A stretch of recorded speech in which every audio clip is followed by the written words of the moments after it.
Good evening, y'all. Welcome back. Oh, it'd help if I took my mic and clipped it onto myself, wouldn't it?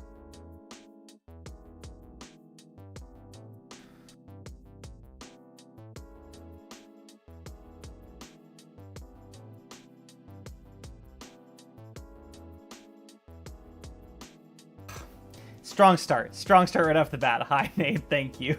No audio? How about now? How about now with the good talking and all that good stuff? Yeah, good. It's a good thing this is a casual Sunday because it's off to a flying start. Yeah, you might be able to tell this is the hiccup that I ran into like 20 minutes ago.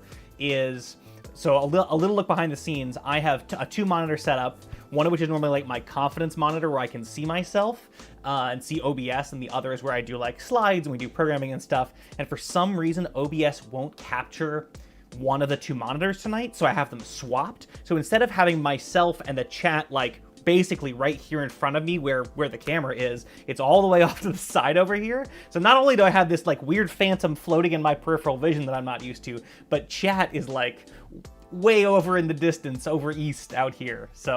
But that's all right. This is what these casual nights are for. It's just for, screwing around. I'm glad this is not happening, 20 minutes before I was trying to actually do a formal thing. Thank you. Yes, it's sweater weather here in Chicago for sure. It was like up to 50 degrees today, but when we walked the dog in the morning, it was like no degrees. It was very sad.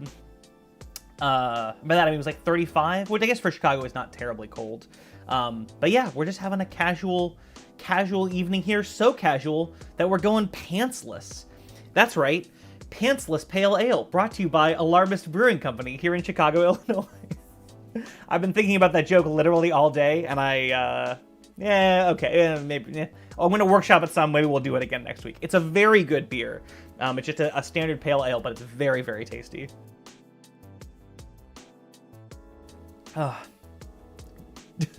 Don't stand up.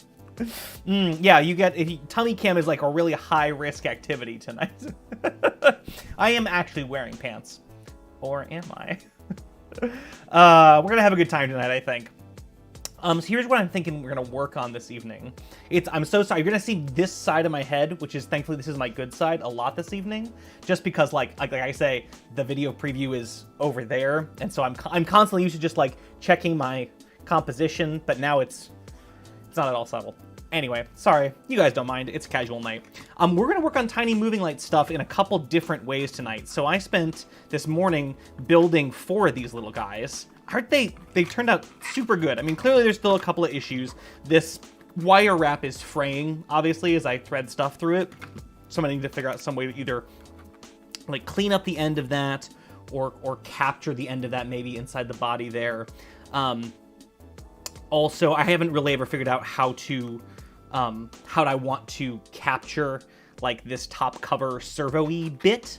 It's still on there with my favorite adhesive sticky tack, so it's working for now, but that'll need some kind of additional solution. And then, of course, solving the problems that we ran into, the last time we looked at these things. These body parts I made like 8 millimeters taller to accommodate. I think Nate and Chris, you were both here last time, but in case there's anyone lurking out there who wasn't, if you look down inside there, past the morass of servo wires, oops, there you go.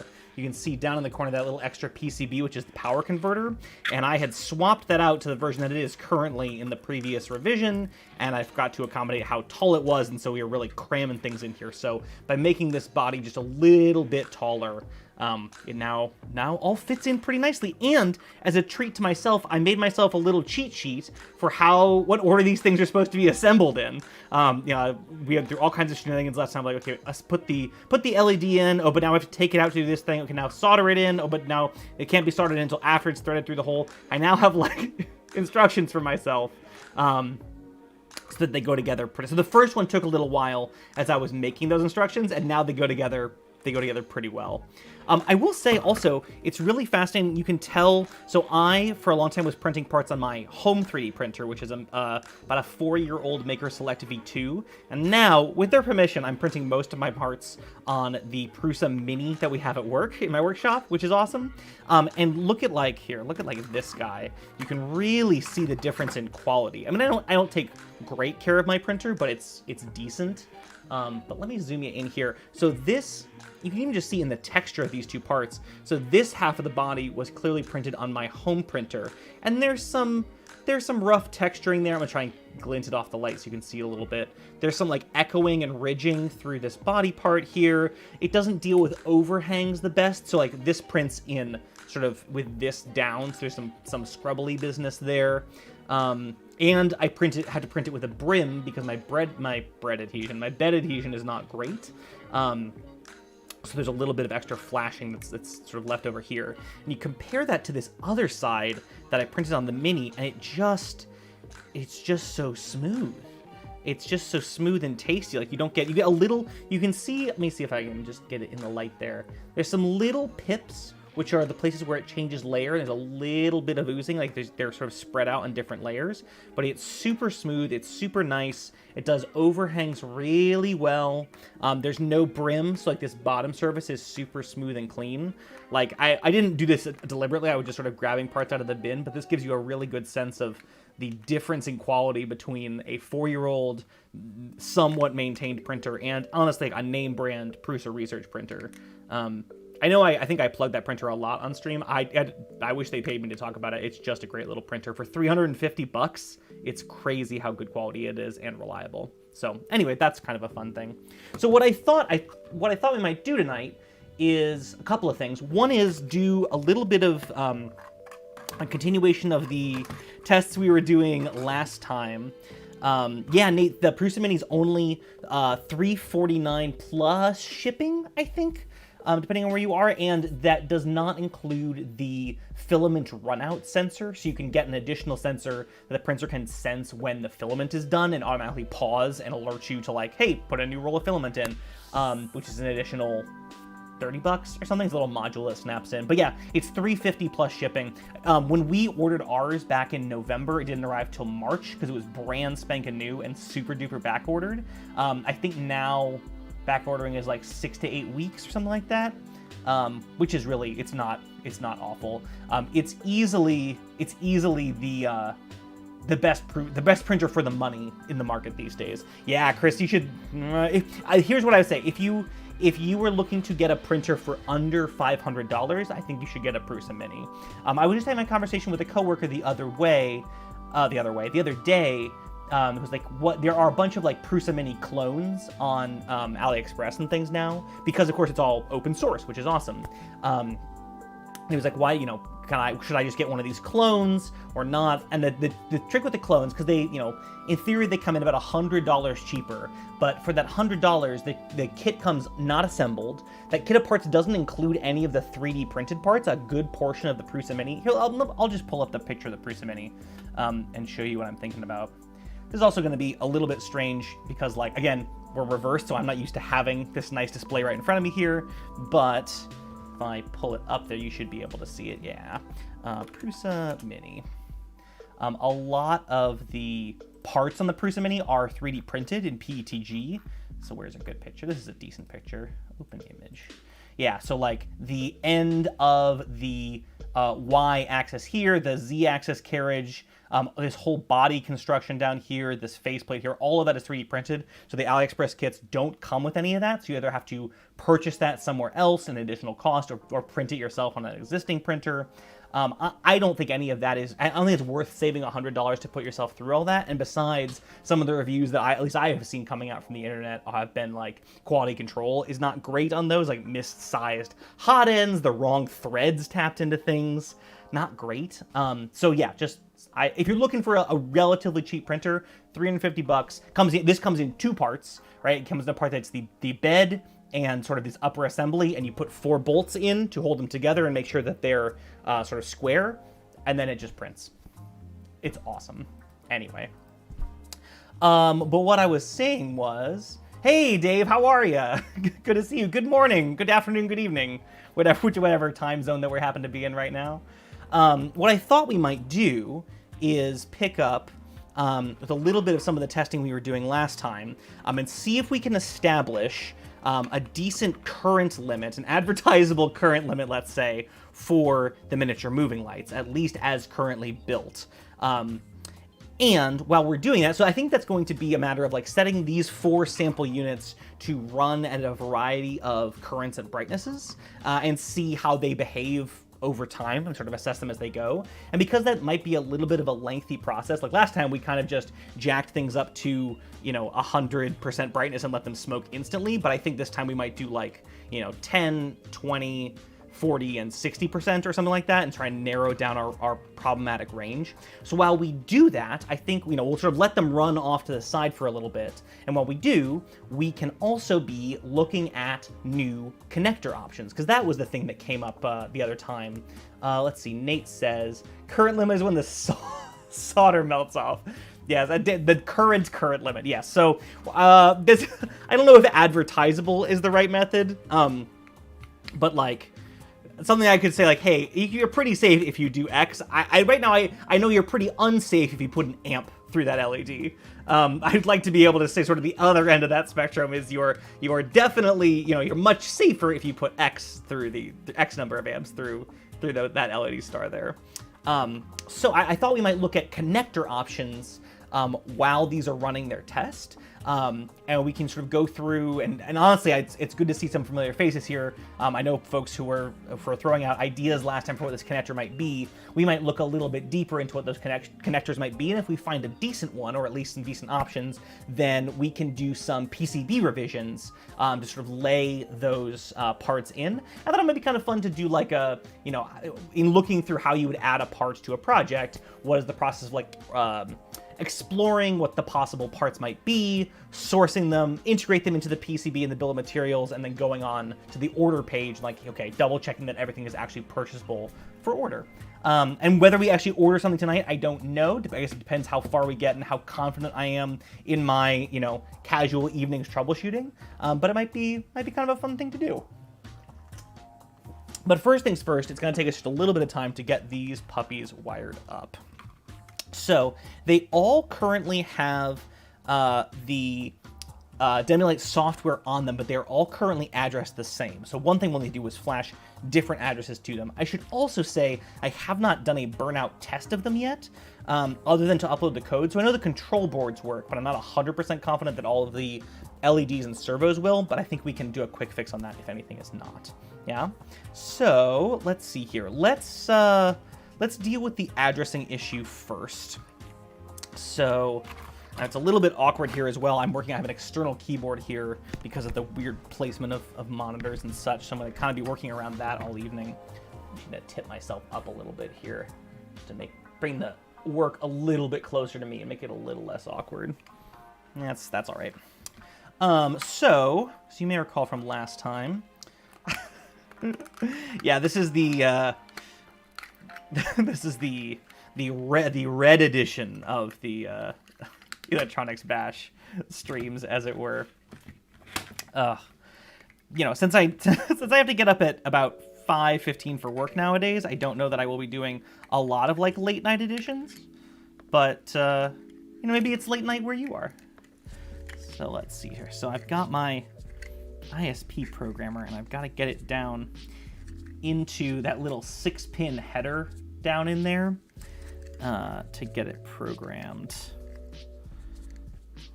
which I think I can do without taking these boards out, which would be nice because they were kind of a pain to get in, because I still don't have the correct screws. I think I mentioned last time I had ordered screws and they hadn't arrived. Well, they finally arrived, and it turns out they were not right. So I haven't fixed that yet, which is embarrassing. So let's get that guy. If I need to, I think I can just prise this guy. Actually, this one is screwed incorrectly. I had to sort of improvise some machine screws here. All right, plug. One of the things I did there we go. Yeah, okay, so that moved. That's a good sign. So now, let me bring up the Arduino IDE, and I'll bring it over where we can see it. So right now, I think I've talked about this before, the way that these are addressed. Chris, you are on a roll tonight. The way that these are addressed, if the address is just hard coded into the Arduino code here, so this is going to be, I mean, this one can still be address 1. That'll be fine. So we will just upload that using the programmer. We'll make sure that still uploads because that would be a good sign. We're compiling.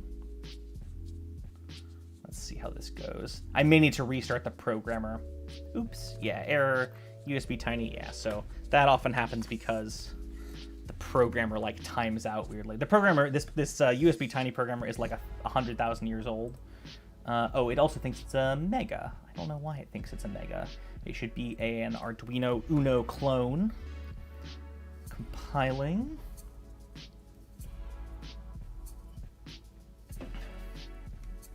Who we got here tonight?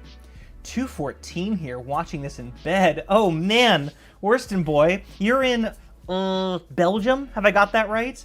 Oh yeah. Well, I hope this can be here. We'll keep the noise down tonight. Here, we'll do a little.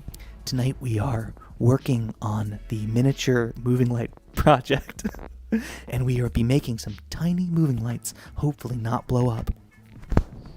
Depending on your preferences, Worston boy, I don't know if that will be a nice thing for you to have heard or just a kind of a real nightmare in your ears. But you know, choices were made. All right, so this should now be addressed at 1.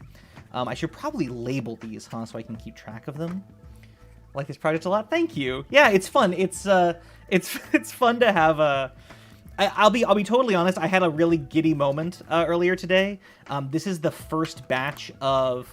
The first time I've like sat down in a single day and built multiple of the same version of things.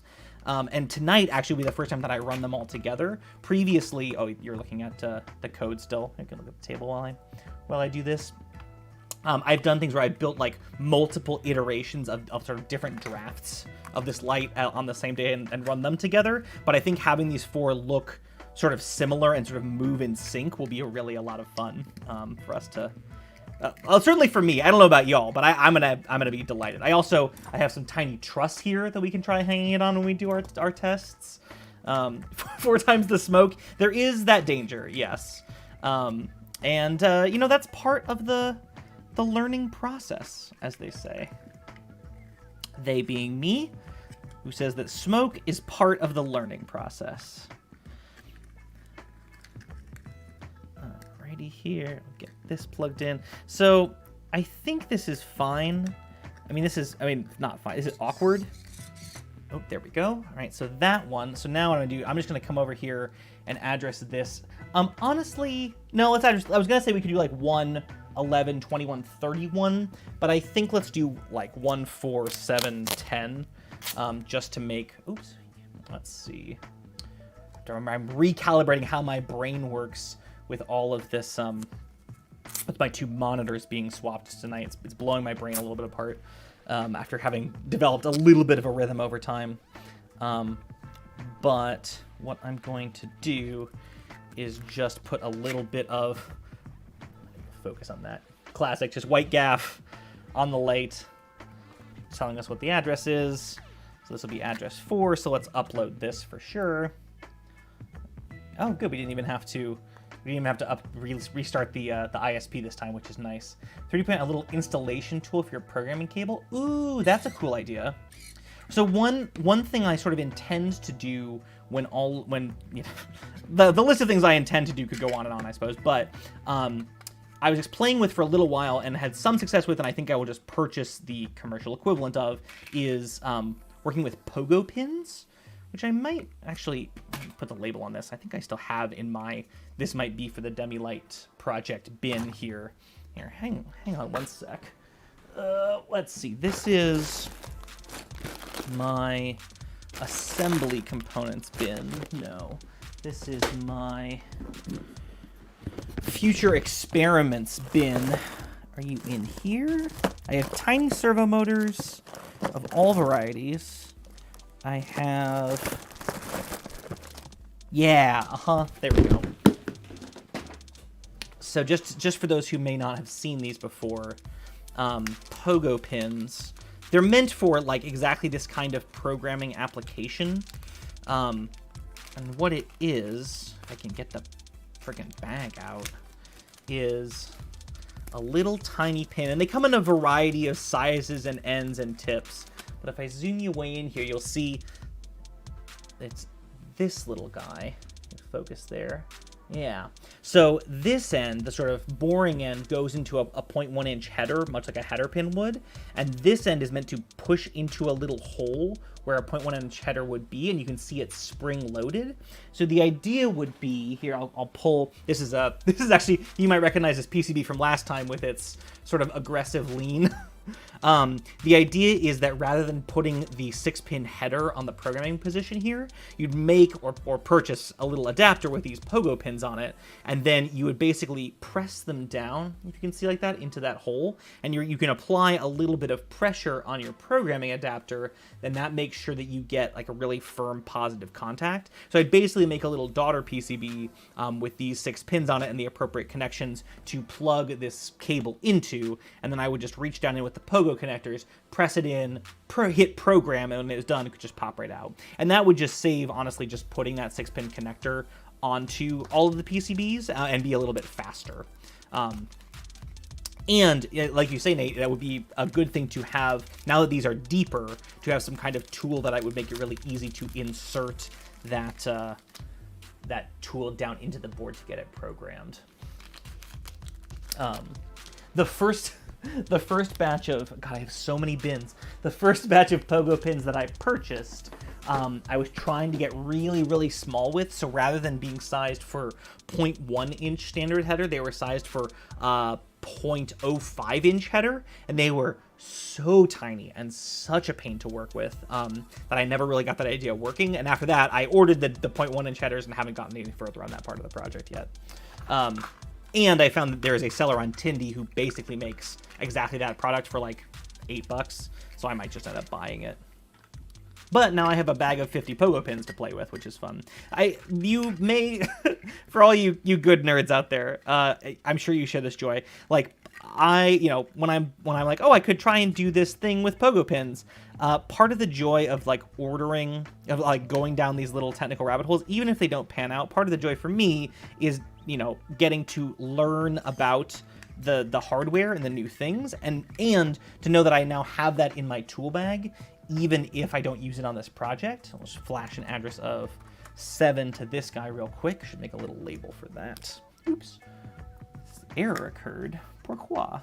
I need to reset my programming adapter there. I don't know why that happens, but this programmer is, like I say, at least 8 years old. I got it ages and ages and ages ago.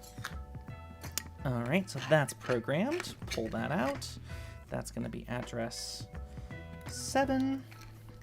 I'll reassemble that guy.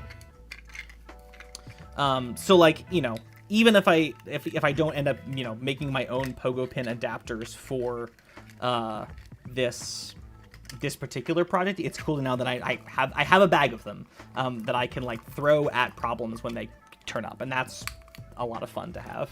All right, one more. We'll address this guy at 10, and then we can decide if we want to put. I might put some hanging hardware on them. I put the heat set inserts into this batch of bases, so we could put the little hook hanging hardware on them if we wanted to hang them on this truss.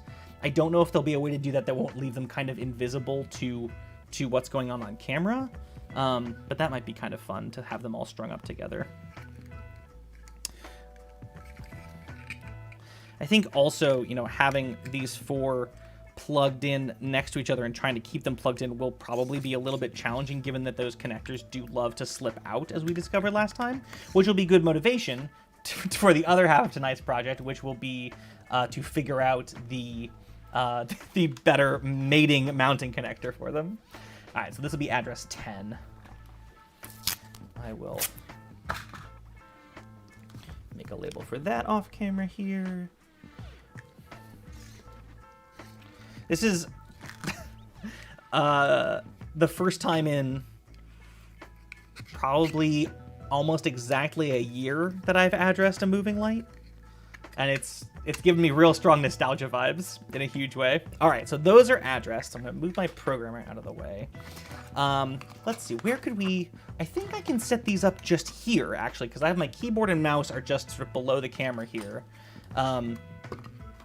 and I can work on the monitor here in front of me, and these guys can just sit here in view, and I'll probably have them do just a little bit of a dance, and then we can work on connectors, and we can come back and forth as things happen on the board. I think that's going to be a fun way to do this. I as you know, in my like other weeks where I do like Python and Arduino programming classes, I will ask for questions when I'm just like thirsty and want to take a drink of a beer. I don't know if anyone has questions this week, so I'm just going to drink beer freely, I guess.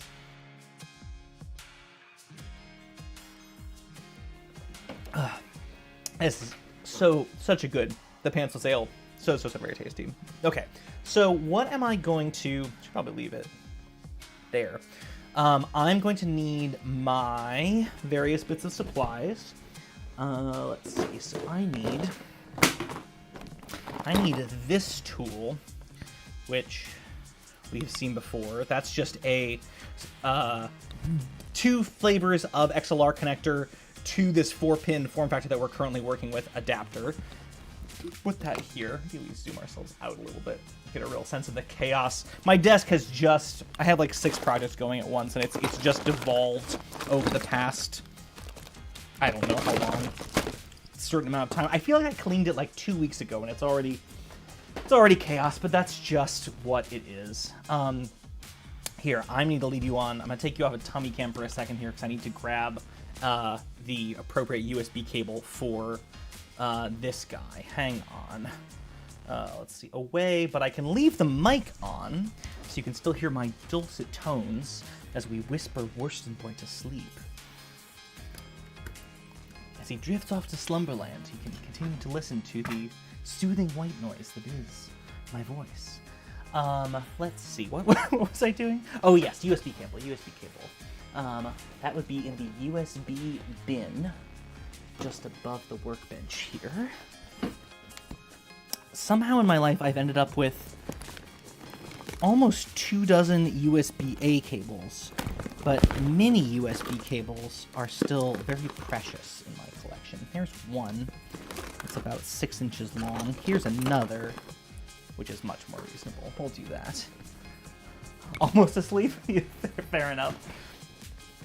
Well, try not to shout too loud as things catch on fire tonight. Let's see here. Oh, I'm back. Hello. All right, I found a USB mini cable. So, and this is all just how I'm currently getting creating DMX out on the computer. Like I said, this system will run on just sort of bog standard DMX, but since I don't have a DMX node or hardware at home, this is currently, I just made myself a little DMX output device with an Arduino. And by output device, I mean I'm hard coding what it's doing into the Arduino code. It's not like it's behaving as a node. So let's come back over to our Arduino code here. We'll plug in our DMX sender. We'll open our master code, our sending code. And let's see what we want it to do.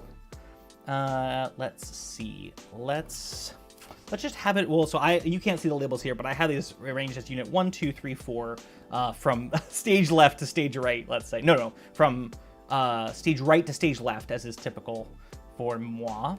And we'll just control unit 1 for now. Let's have it just do a ballyhoo at intensity 2%. Case 1.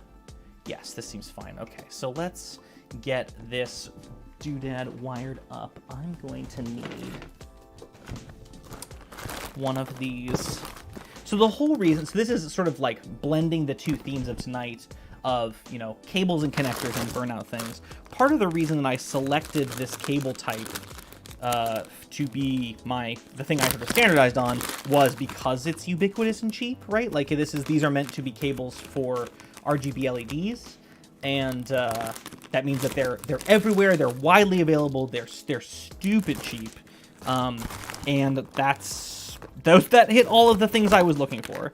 Now, obviously, we've learned that that's not that locking is really sort of a necessary parameter for them. So as we're thinking about what these connectors might turn into, that's kind of my criteria, right? Like, you know, I don't want to be fabricating anything new. Although if I was making like a fancy commercial project, having a proprietary cable, like, my God, like if anyone has ever used the tiny foggers from Look, I think, they use what's called a LEMO connector on their battery supply, and that's like a $30 connector when you buy it off the shelf. And so their battery packs, which are really just like 3 18650s and a little circuit board and a LEMO connector, it's like a $300 battery pack because they have this sort of semi-rare connector on it, and it sucks.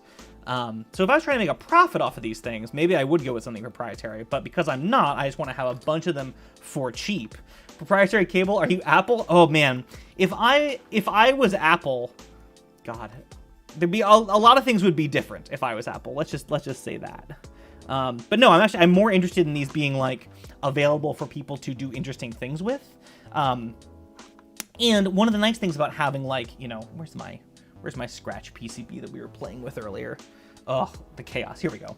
One of the nice things about this, you know, 0.1-inch header as a standard, right, that those go into is, like, even if someone wanted to make, you know, if you didn't have these cables available where you are or didn't want to purchase them, like, you could hardwire your lights together, and it's very obvious how you do so because it's just like 0.1-inch headers, and that's a pretty standard thing. If we go to something a little bit more rare, which I think we should because locking is good, then we want to be conscious, like, do we still have that same kind of approachability? But in any case, we'll see if, I don't know if the perfect thing will be out there, as this is all to say, but if it is not, we'll go with the next best thing. Okay, so I have my first light plugged in here. I have it hooked up to DMX. Let me upload my DMX sending code here. That's going to be on, I don't think it's port 3 is the only problem. Unplug and plug my FTDI adapter back in here. I almost say I don't think it's port 3 because I feel like I've seen that COM port 3 show up throughout my day here before I had this plugged in. But let's just try. Because I wouldn't have any other Arduinos currently plugged into the computer, I don't think. So I don't know what COM port 3 is, to be perfectly honest. It might be my audio interface showing up as a COM port. Yeah, not in sync. And if I unplug the programmer here, the FTDI cable, yeah, nothing changes. So it's not seeing my FTDI adapter here, which is unfortunate. But we have ways around that. So what I'm going to do is actually just close the Arduino software altogether and reopen. And if that doesn't work, I will try a different FTDI adapter, frankly, because I have a bunch of them at this point. So for now, if I pull my Arduino IDE over here, yeah, still just this COM3, which I don't know what it is. Let's see. All right, well, scratch that then. All right, stand by. A little bit more not tummy cam. I'm gonna grab from my Arduinos and microcontrollers bin another FTDI adapter or two, and maybe I will try a different cable. Actually, now that I say it out loud. Ooh, yeah, I've got a nice retractable one here. I think that'll be quite nice. All right. That goes back up on the shelf. And we're back. Okay, so now I've got a different FTDI adapter. I'll plug that in. Oh, you know what might be happening, I wonder, is, so I just pulled an anonymous USB mini cable out of my, sorry, you're getting ear cam again, out of my box. I wonder, I don't know what it came from, but I wonder if it's meant to be like a charging cable for something. Like maybe the data lines are not actually connected in here. Although it does have a ferrite bead on it, or what looks like a ferrite bead. But I would trust Old Faithful retractable cable. So let's try that. So I'm gonna plug that into my FTDI adapter.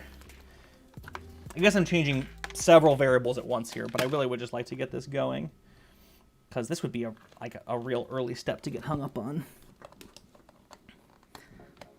Ooh, that's good. I plugged it in. I heard the little boopy boop of Windows in my ear telling me there was a new device. Let's see. Yeah, COM6 is going to be our friend. Pro Mini. Oh, you can't see the computer there. There we go. Pro Mini and upload. So hopefully that'll compile and upload just fine.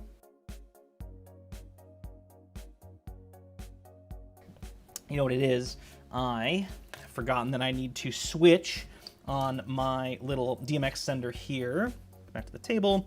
I need to switch this little switch in the bottom here, my old enemy, the switch, from, I bet, enable yes to program, because, as I think I mentioned before, the DMX library that I'm using, which is the Conceptinetics library, makes use of the serial hardware, or the serial hardware inside the 8-Omega 32.8 to do the DMX sending. And so if you have DMX data coming in or out, that will mess with the serial functionality that would be uploading new code to the Arduino. So in this case, I have a hard switch that disconnects DMX from the microcontroller so I can program it. But then I have to remember to put it back into enable mode or output mode so that it can send data actually out to the units. Okay, so now that's plugged in. The light is plugged in, and it's going to need some power. So let's see, what is my bench power supply plugged into even? Oh, nothing. Oh, that's very good. Yes, here we go. Oh, I wish I had cleaned my desk, but I didn't, and that's fine. We'll just work around it. So I've got my, I'll scoochy things over a little bit here. I have my bench power supply attached to this, which again, this is just literally an adapter board. So it passes through the 2 data lines from the DMX lines and power from a power source. It's got terminal blocks, it's got solder points here. They're sort of sliding off the screen there, and a barrel jack, just like, you know, whatever old power supply I'm going to be using for these experiments, and sort of shove in there. Let me double check before I turn this on. If I got, no, I've reversed my cable here. That's going to make it work less well. And I should probably, before I plug the light in, I should check what voltage we're set at. 5 volts, that's not going to cut it. We're going to need at least, I'll set it to 12 volts, and I'll turn the current limit up. So this is the first point in the evening where we might have flames. Because again, like I say, I have not done a full burnout test of these lights yet. Oops. Well, it did turn on. Here, hang on. Let me turn this off. Let me plug the cable back in, and we'll try again. For some reason, this cable is being... There we go. All right, turn it on.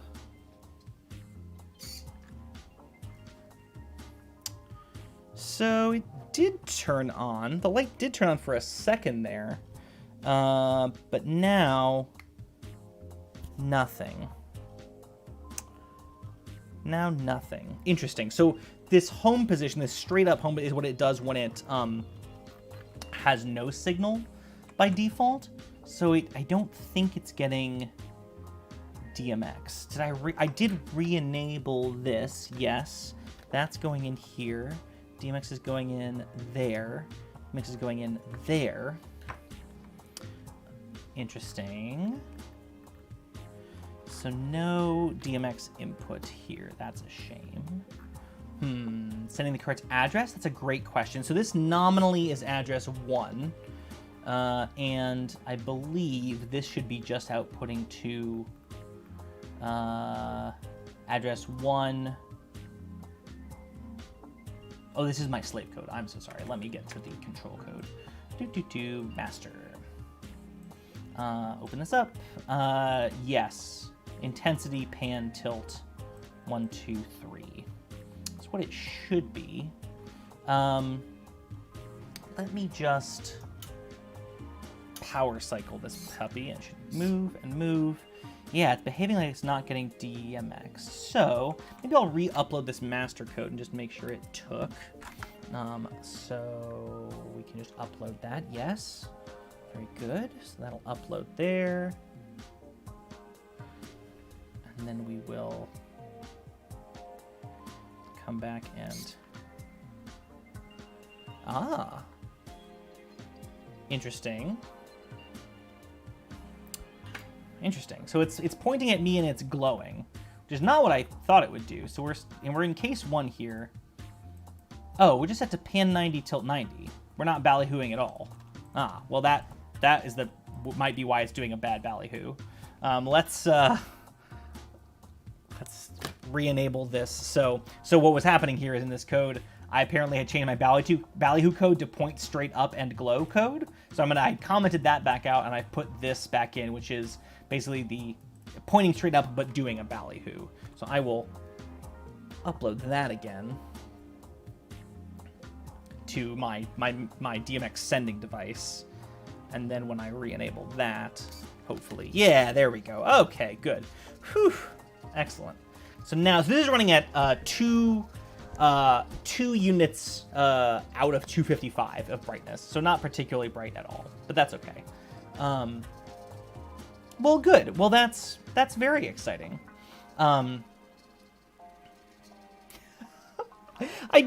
I have to say, like, part of the reason that I like doing this on stream is that I enjoy. Well, I'll leave you with the view of that guy.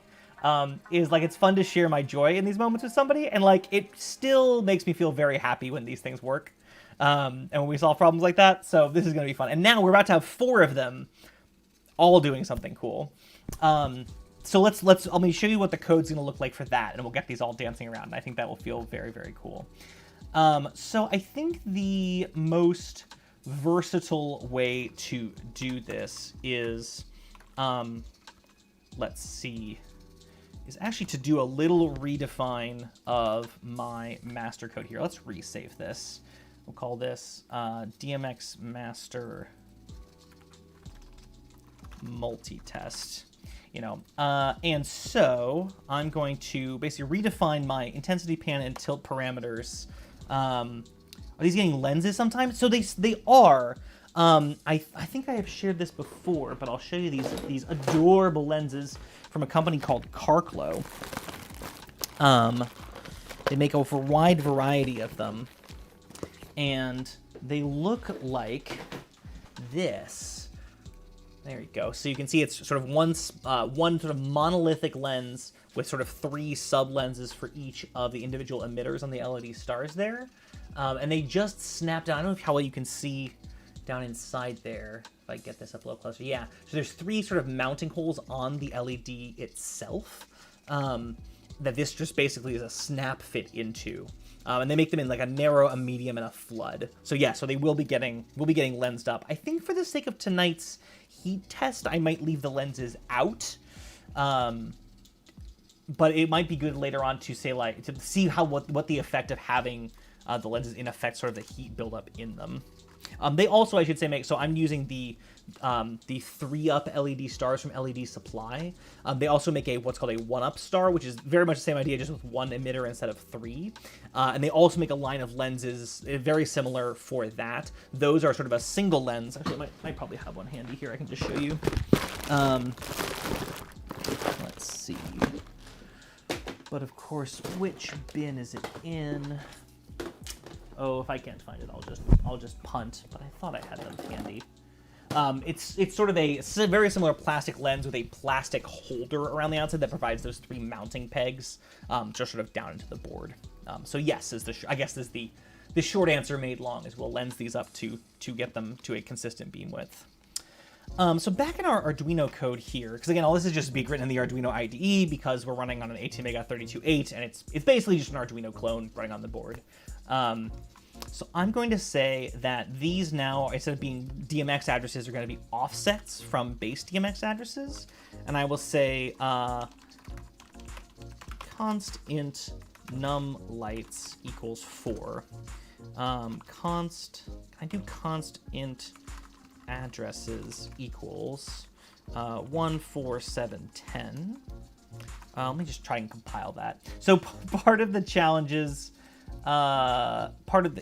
int brackets there, yes, is I spend a lot of my time going back and forth between C++ and, can I make this const, I wonder? Oh, of course, it's not square brackets, it is curly brackets because so this is exactly what I was just saying.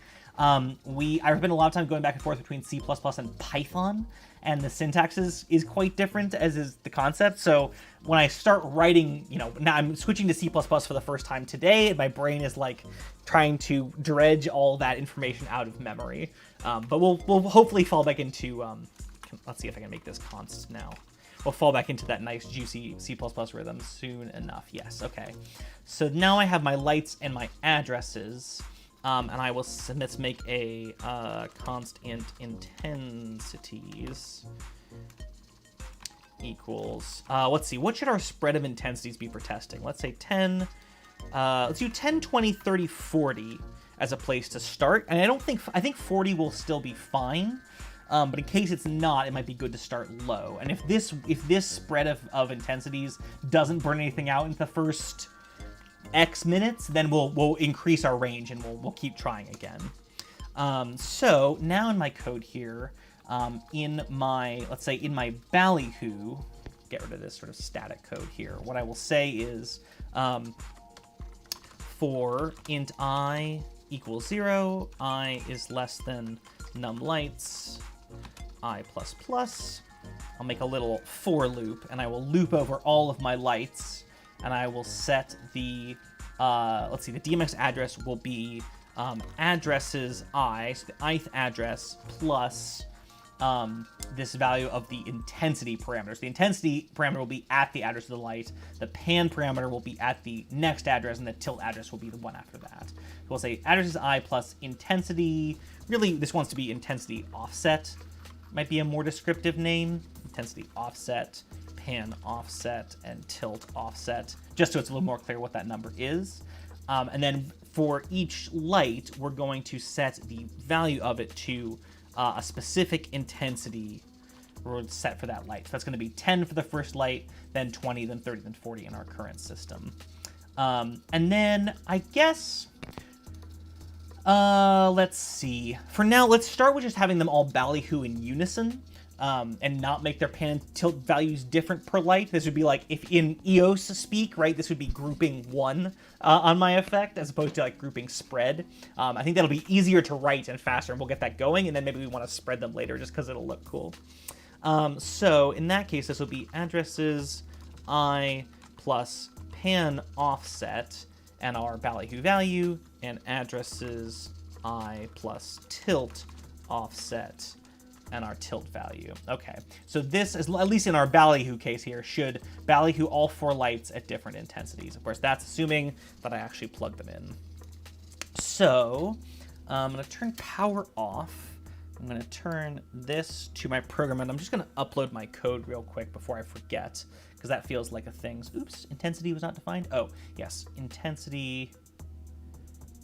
Okay, I haven't changed the wording in my other cases here. So what I'm going to do, just as a hack, is just say int intensity equals 1, int pan equals 2, int tilt equals 3, just because those variables are being referenced by my other sort of effect cases here, and I don't want to focus on rewriting those right now. So I'm just going to whack those variables back in, and it'll be fine.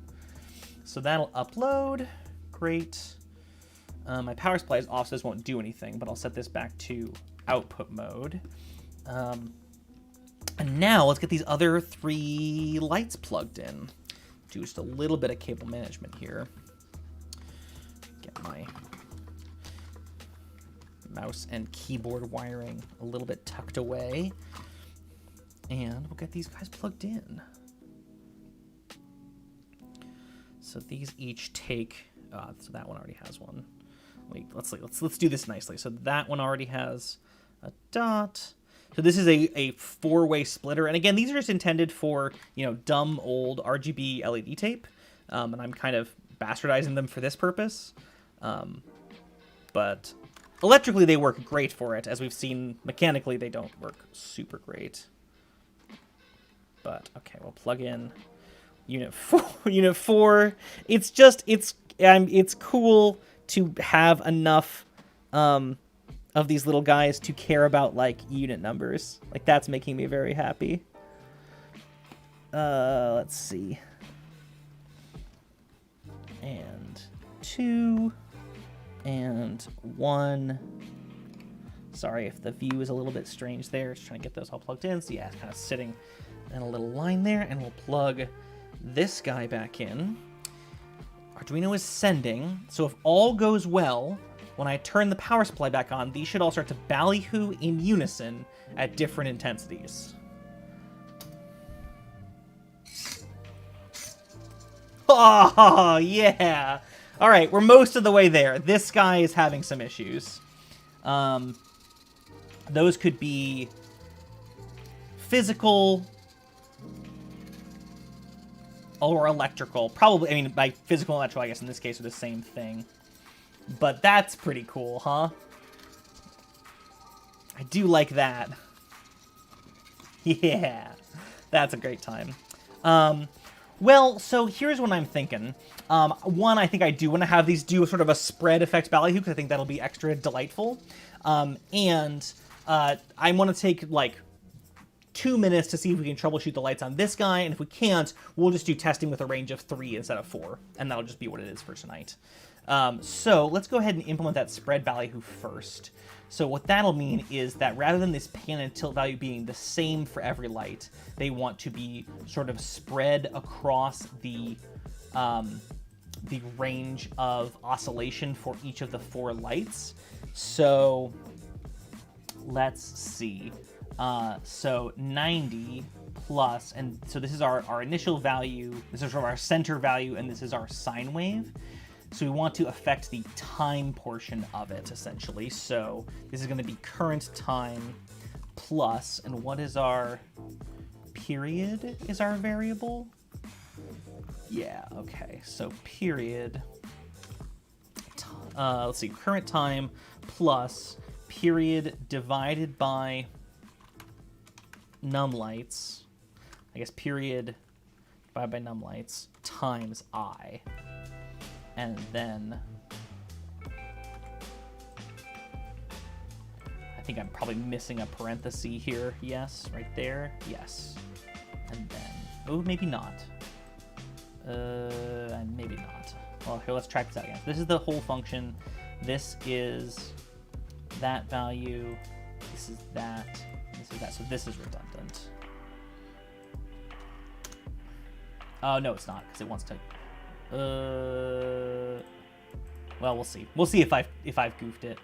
And then this is going to be the same, except it's going to be sine, and we won't divide by 2. All right, let's try and compile that and see if I've goofed up these parentheses. I don't think I have. Yeah, okay.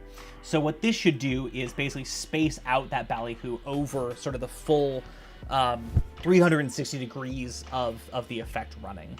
So let's switch our transmitter back to to program mode.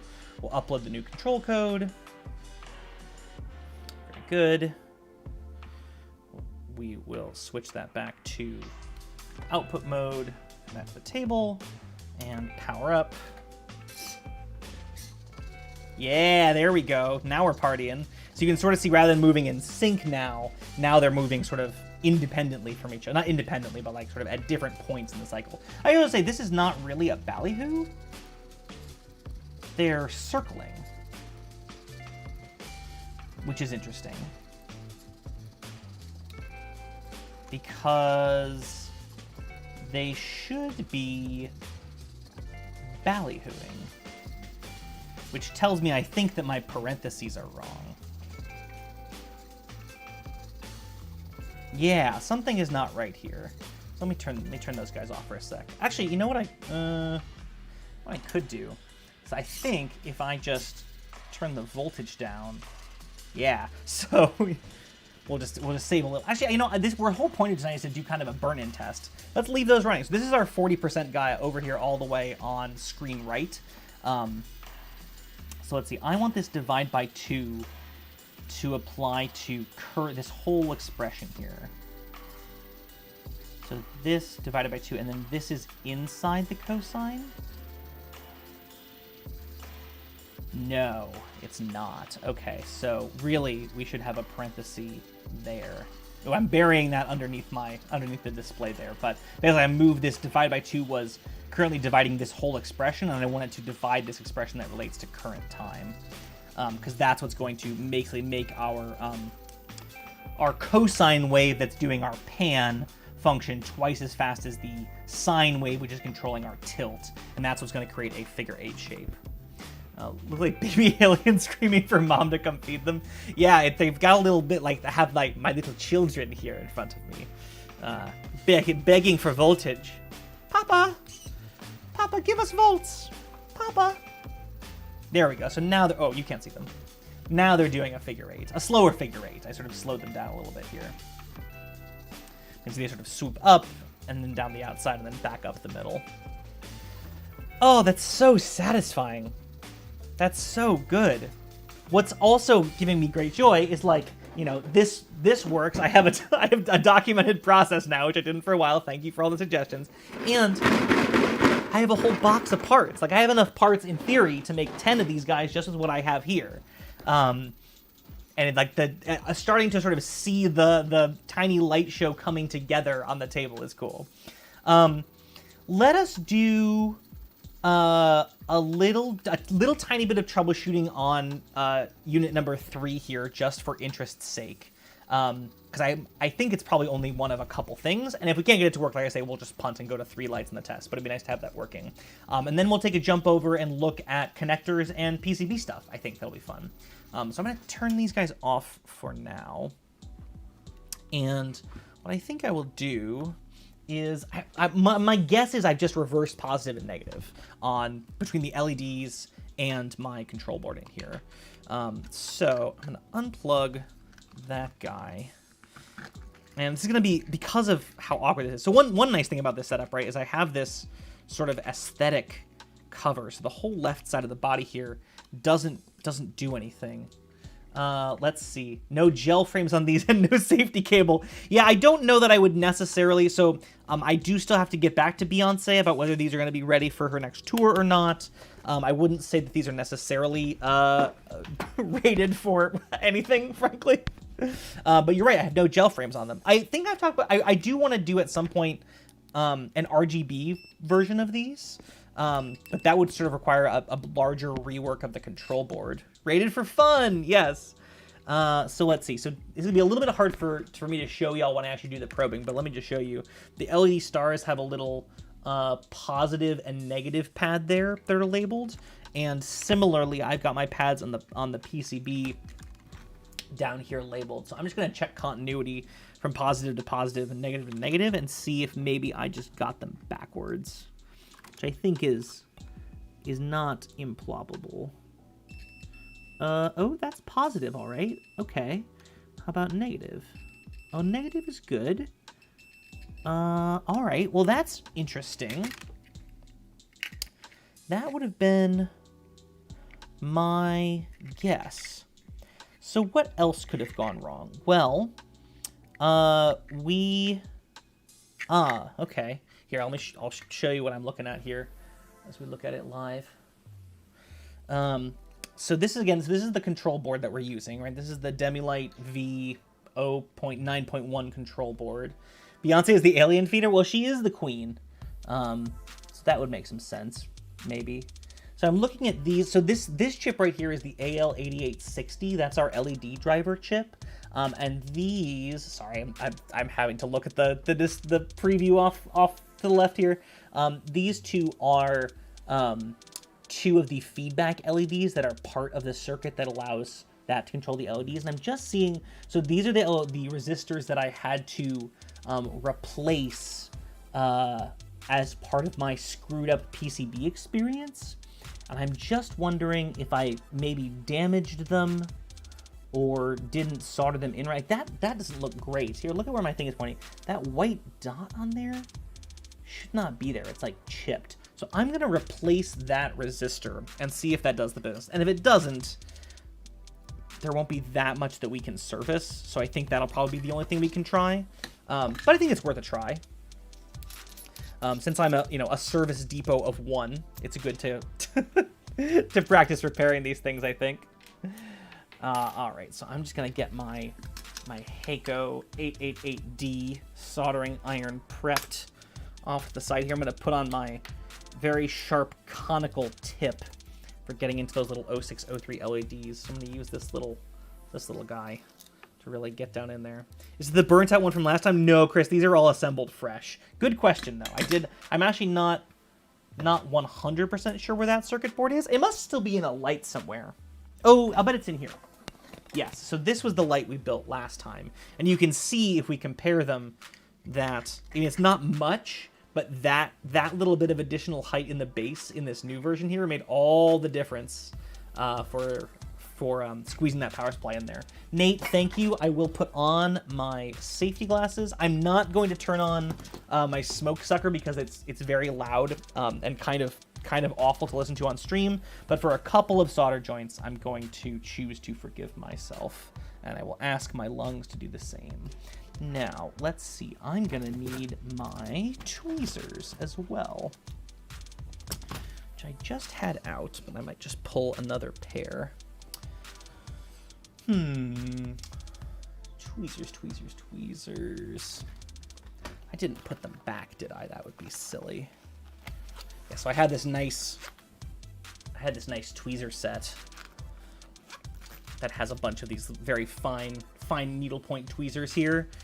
And the set I like to use, like I say, I was just using, and so it's in the chaos that is my workbench right now, and I'm not going to bother to find it, because I want to carry on, but I will put on the safety glasses, and we'll see. With the awkward monitor setups, I don't know how good I will do at keeping these things all in view as I work on them, but I'm going to try. So first things first, I am going to apply a little bit of flux with my flux pen to this resistor, just to help that solder flow and hopefully get what may be a damaged resistor off the board here. And then we'll grab a replacement and maybe our PCB vise and tack a replacement in, and we'll see if that does the business. So there's that. There we go. So that came off pretty nicely. So that is the size of the components that we're working with here, if I get my camera to focus. An 0603 10K resistor.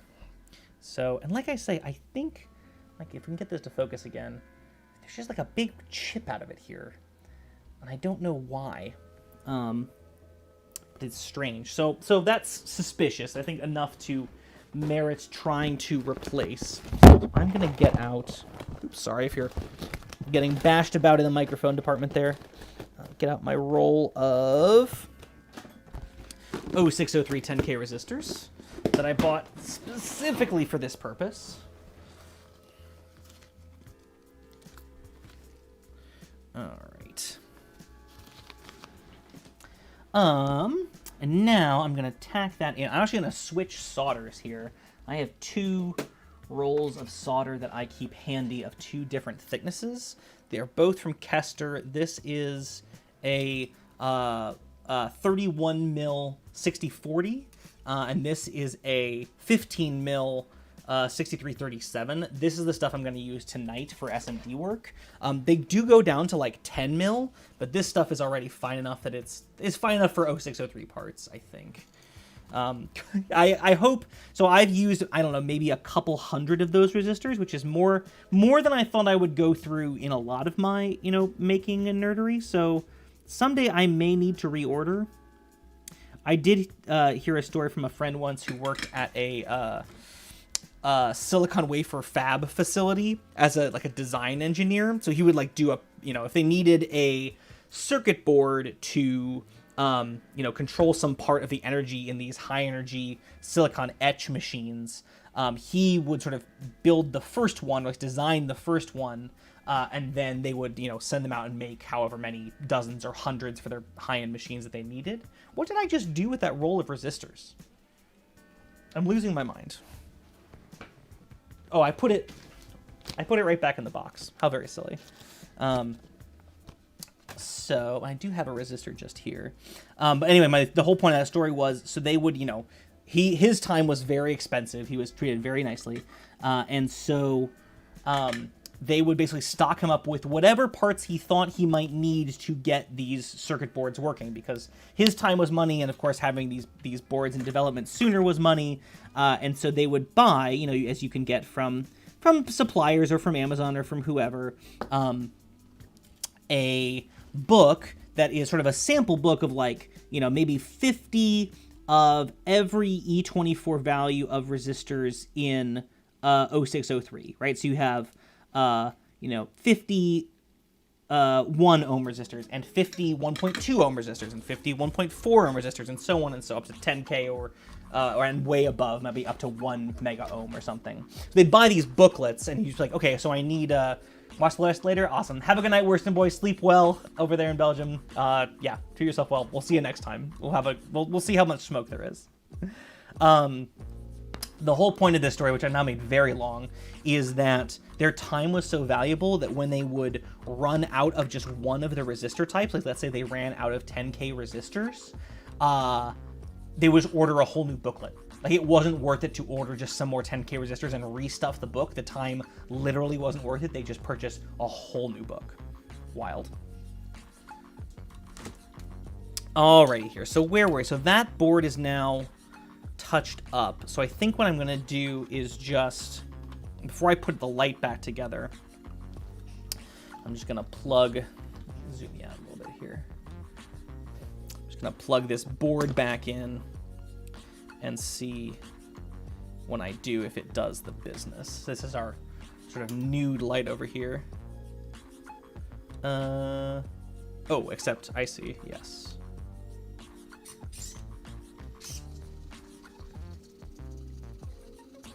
Huh, still no dice. Yeah, still no light on this guy.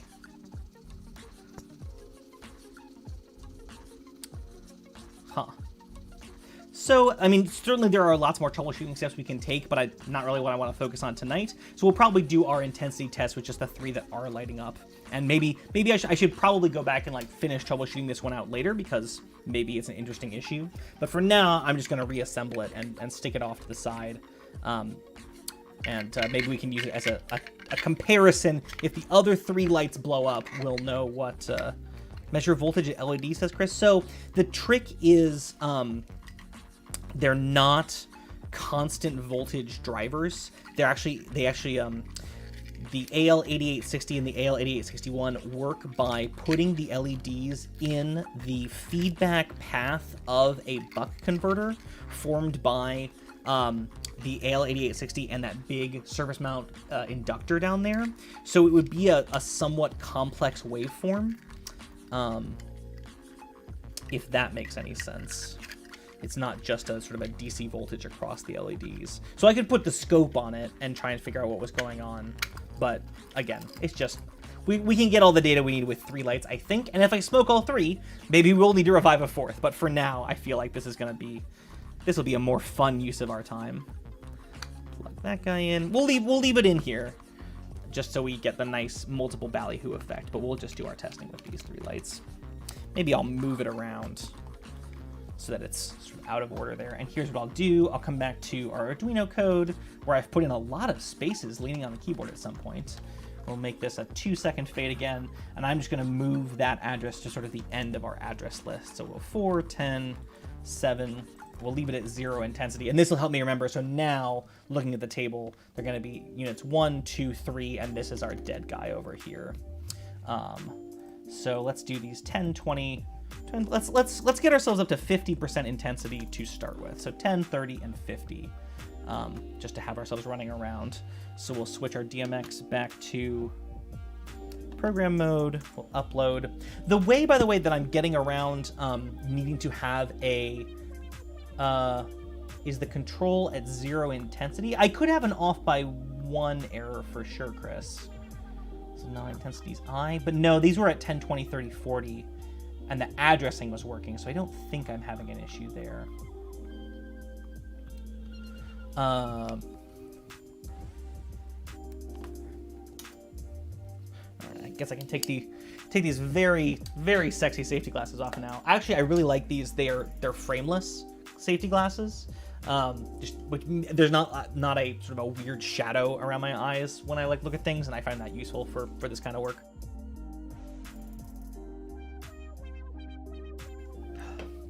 So, all right, let's just confirm. Let's see, did I turn this back to enable?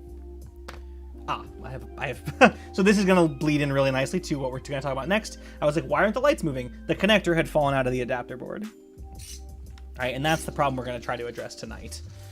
So I'm going to have to kind of do two things at once here. One of them is like, if any of them are going to start to smoke, it's likely to be this one. The reason I want to do these sort of all at once in a spread is if anything's gonna start to smoke at the LED, it's gonna be this guy. But if they all just sort of fail or go out in a similar time, then there might be an issue, say on the circuit board or the housing or something like that's causing unrelated issues. So I just want to have some control variables in here to play with. This one's running at 50%, this one's at 30%, and this one's at 10%. And it's, I think, a little bit maybe hard to see the difference in intensity on camera until they point right straight up. But in person, it is fairly noticeable. So we'll keep coming back to that over the course of our remaining work on circuit board connectors. I should also say, so this is one thing that's different from last time, is I've put a heatsink in these guys. So there's the LED star, and there is, of course now it's going to be really backlit, our heatsink that's going to be, at least for now, at least for this testing purposes, on the back of our LED star. And all that is I bought a really cheap set of heat sinks, assorted heat sinks from Amazon this week. That's literally like 5 to 10 heat sinks in assorted sizes, right? And everything from 7 by 7 millimeters up to 22 by 22 millimeters, presumably for like various little, transistors and circuit board related parts. These are probably offcuts from some factory and they just threw them into a box and I sell it to, a hobbyist for, $8. I think I paid for this. Fine, that's fine. So I found the largest one that will fit in the body as sized, which is these, like I say, these 19 by 19 by 5 millimeter units. And just crammed them in there, and that's what we're testing with tonight. Of course, the designy way to go about it would be to figure out how much current we want to put out, how much power we want to put out, and how much current that is, and design the heat load of the system to manage that. But that's not what I'm doing. I'm just shoving a heatsink in there and seeing how it works. I'm encouraged that this 50% intensity light has not melted yet. The plastic on the outside is, I would say, warm. I would say just above room temp, which is encouraging. Oh, you know what I should say? What's occurring to me now, and I made this error last time too, these intensities, of course, are not measured in percentages. They're measured in bit values out of 255, so that's not running at 50%, that's running at 20%, at 50 out of 255. So really, if I wanted to do 10, 30, well, now I'm scared now. So this is 20%, so let's up that high end to, here, I'll tell you what we'll do. We'll do this in percentages for ourselves. So we'll say int 0.1 times 255, int 0.2 times 255, and int 0.3 times 255, right? So that's gonna basically give us 10%, 20%, and 30% at 255, and then round it off to the next lowest integer. I think that's how I'm gonna enjoy my brain working tonight. So let's upload that real quick. Where's my screwdriver that I was using to poke these things with? Here we go. Chris says, PTG. No, these are all just PLA. Everything that I'm working with in this project is currently PLA. The Mini that I'm working with at work, the Prusa Mini, does do PETG really nicely. And it does have a higher melting temperature, so if that ever becomes the issue, could potentially be. But not radically higher, I don't think. Yeah, there we go. So this did get somewhat brighter. This is now 10%, 20%, 30%. Of maximum output, and in this case, maximum output is configured by a resistor on the circuit board. Yeah, Chris. Well, you have a MakerBot. I think is why you default to ABS, because doesn't the MakerBot handle ABS really nicely? All right, now those are running, and this is getting a little warmer. This 30% one here, but I think enough that we can ignore it for a little bit and see what happens. Let's start to think about connectors. So, and this is where, again, if you have any thoughts, feel free to chime them in. Something that already exists for an extant market is going to be key, because we're not going to have any kind of economy of scale for my non-product line of these things, right?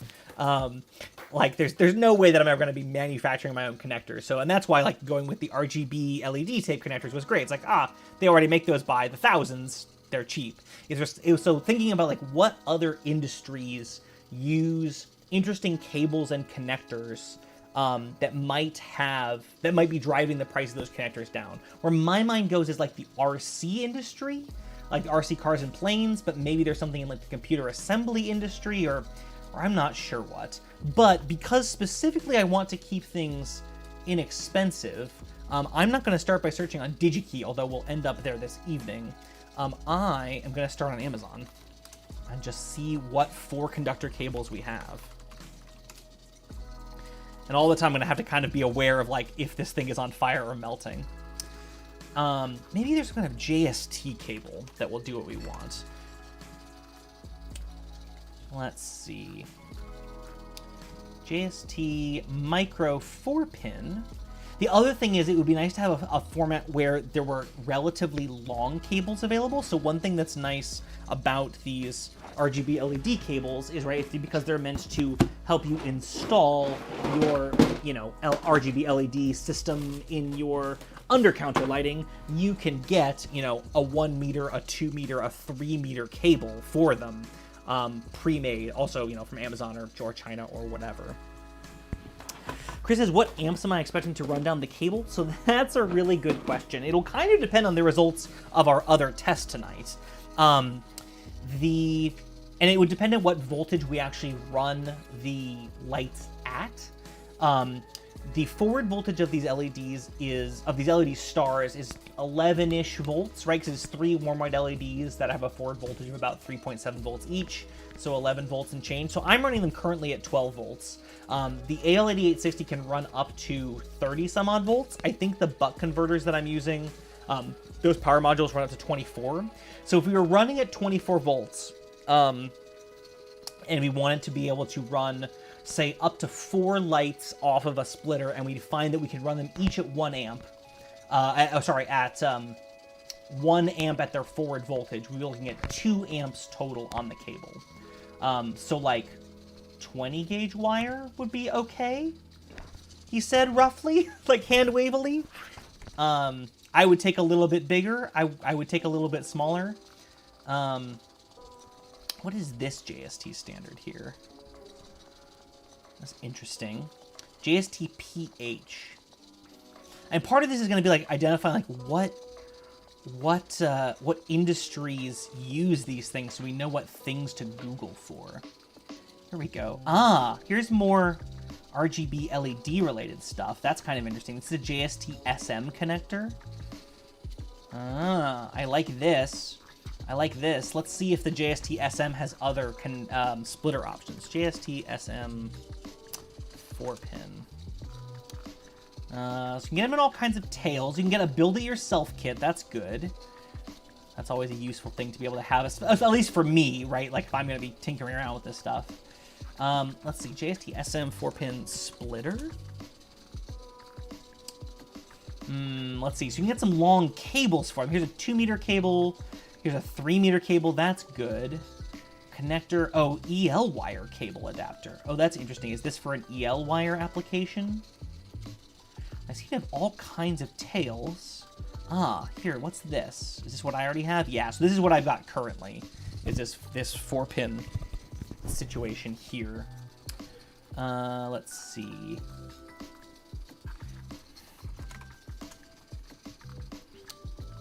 JST SM splitter. Oh, you're still looking at the lights. Let me show you the computer. It's really what I'm looking at now. Let's see. So there do seem to be some splitters here. 3-pin. JST SM 4-pin splitter is what I really want to make sure that it's available. Oop, that's the inspector. JST SM splitter. Yeah, I feel like commodity hardware is not where I'm going to sort of chase profit in any way. Oh, hey, look at this. Oh, okay. What's on the other end? Here on a 2-pack, 3-way, 4-pin PWM fan cable splitter. So it's like a PC fan cable? Oh, that's interesting. Ah, I like this. Maybe that's what this is for. Is this the same connector, or is this just similar? What is the PC? Chris says they're not locking. Oh, did I get it too excited too soon?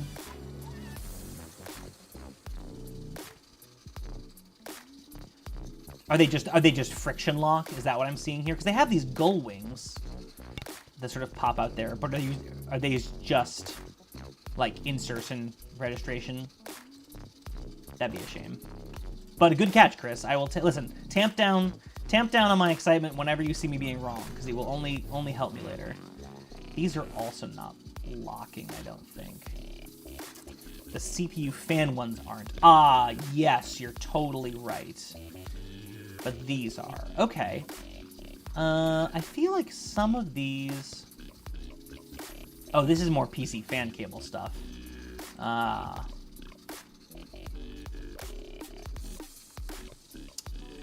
We also might need to dive... So this is just like a first look on Amazon. We might need to dive into the world of AliExpress. Or even Alibaba. Let's see. JST SM. What is on here? And the question is, like, what is the terminology that they're using? Is it going to be splitter? Is it going to be Y? Is it going to be none of the above? Is it going to be none of the above?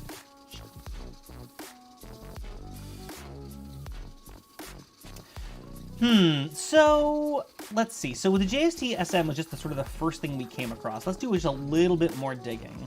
4-pin locking cable. Just put an XLR4 on it and make it like a scroller. That'd be fine. Yeah, here's more JST stuff. Or we could put a PowerCon cable on it, or a Speakon cable on it. That'd be fine. I mean, that would do the business. And Chris, it would sort of alleviate our concerns about like gauge, about wire gauge. Oh, what are we here? 4-pin. So this is a 4-pin, like a connector to like a PC power supply. And this is something somebody had mentioned before. Chris, maybe it was you or Palmer last time, about like reusing computer hardware as part of this. Some of it is just so, I mean, at the scale that we're working at here, so chonky.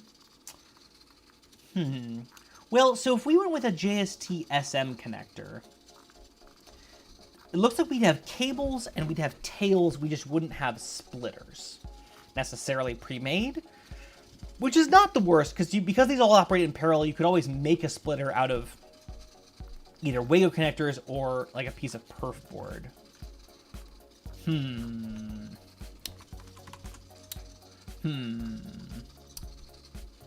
intrigued. Because I do like locking and I do like cheap. Let's see here. For RGB LED strip. Yeah, again, it's the RGB LED market has lots of 4-pin cables. 300 millimeters, that's 1 foot. I feel like we saw, although I now want to confirm, like long cables. These are 2 meters. Oh, these are 3-pin cables. These are, and again, I guess it wouldn't have to be that long. It would just be nice for everybody. Cable length 1 meter. Okay, that's pretty good. You'd be pretty hard pressed to get a meter away from these tiny setups, so I feel okay about that. Speaking of our tiny setup, let's, do we rule out RJ11? Not necessarily. Let's look at the dimensions on an RJ11 connector. Register jack. Let's see. RJ11 dimensions. Oh, hi, Palmer. Yes, you're both thinking RJ11. Well, let's see. Let's at first I wonder about dimensionality of a, oh, here, let's do an actual product that we might buy. Let's look at DigiKey, and we'll look for an RJ11 jack. Nice cheapy plastic one. Modular connectors, jacks. I gotta remember that you can't see a little bit of the screen up here, but I think that'll be okay. Let's see. In stock, normally stocking are good places to start by searching. Various serieses. I only need 4 positions, but let's include 6 positions. Let's see. We want through hole mount. I think we want through hole mount, but let's include surface mount as well. 90 degree and user selectable. Let's see. Unshielded, I don't care. Ratings, I don't care. Features, I don't really care. Tab direction, I don't think I care. All right, apply all those. Let's see. Phone ring voltage. Yeah, phone ring voltage is pretty high. It's the current that I'd be worried about. I'm going to use RJ45 for 5 and 12 volt lights. Yeah, so you could parallel the wires there. Let's see. Here's a 75-cent plastic RJ11 jack with 4 connectors on it. That seems like in the neighborhood of what we want. Now I want a data sheet so I can check the dimensions of it. Here we go. This is the what? The GLX N64MND.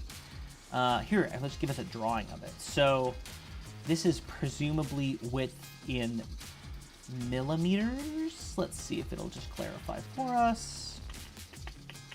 Right angle jack, short body, tolerances. Units are millimeters. Okay, so 12 millimeters wide. From what to what? From outer center of the body to the center of the body, or outer limits of the body here. So 12 millimeters there. So 12 millimeters in inches is not that much wider than the 400 mil that we're currently using for our header. So that's an interesting idea. We could do RJ11. What about current capacity on this? I don't know. Oh yeah, 1.5 amps. All right, so that's interesting. So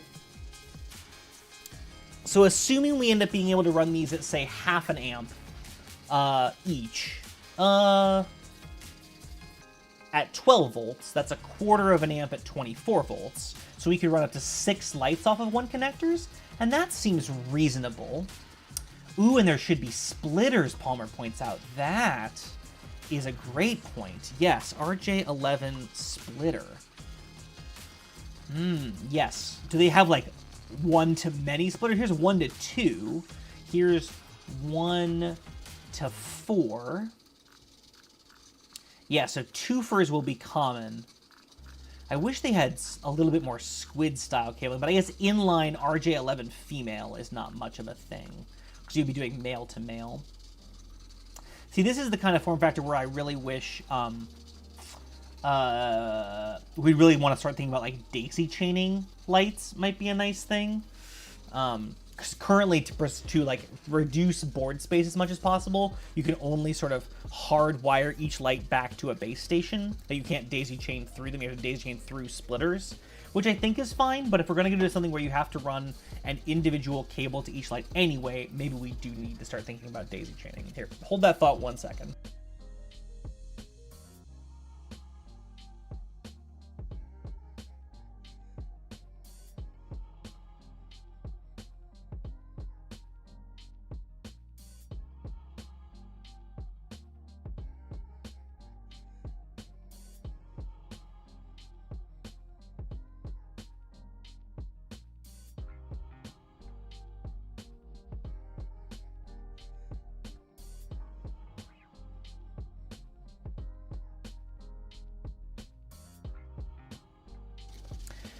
Thank you very much. What you missed there was just me retelling the same joke I told at the beginning of the stream about having a pantsless ale because I'm not wearing any pants, or am I? So you really didn't miss very much. In fact, maybe that was just my stream deck helping me out. Thanks, Nate. Nate, you really have saved us from hearing the same bad joke twice in a night, so we're all doing... it's all going great. Let's see.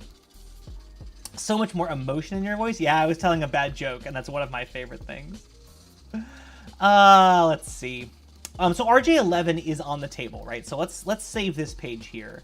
And maybe this would be a good exercise. Maybe we start by assuming it's going to be one of these RJ11 connectors, and we'll do the PCB layout, and maybe that will inform a little bit more about like what we're looking for in connector types. Because I do like this idea, and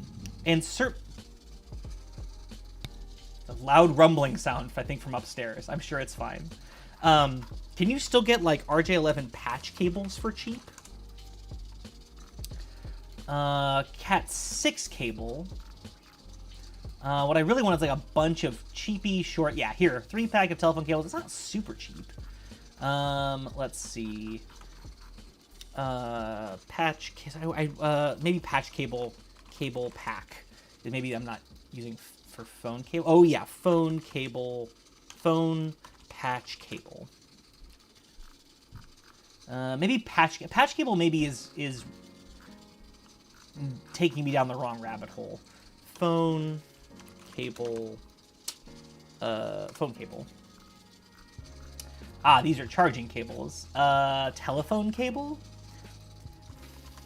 Yeah, definitely, like, even getting a box of old phone cord or buying, honestly, I've done this before, buying one of these cheap ones in crimping connectors would be cheapest. Just be nice, like, you know, if I'm going to say, like, hey, this is a cool project, you can make these yourself. Just, it'd be nice to have the option to buy a bunch of the cables rather than being like, and buy this crimper and crimp your own cables, because that sounds like a recipe for people getting frustrated. Again, I'm you know, sort of behaving as if people will go out and actually do this thing, and that's not necessarily going to be true, but it's fun to think in that way and sort of problem solve toward that. Like, yeah, could buy a bunch of phone cable from Monoprice here, buy it in bulk and crimp connectors on. But let's just see if you can buy bulk phone cables. RJ11, RJ45. Ah, that's a good question, Chris. Let's check out RJ45. Let's close some tabs here. And check out some RJ45 connectors. So I definitely covered this in my, like, fantastic parts and where to find them class that we did so long ago.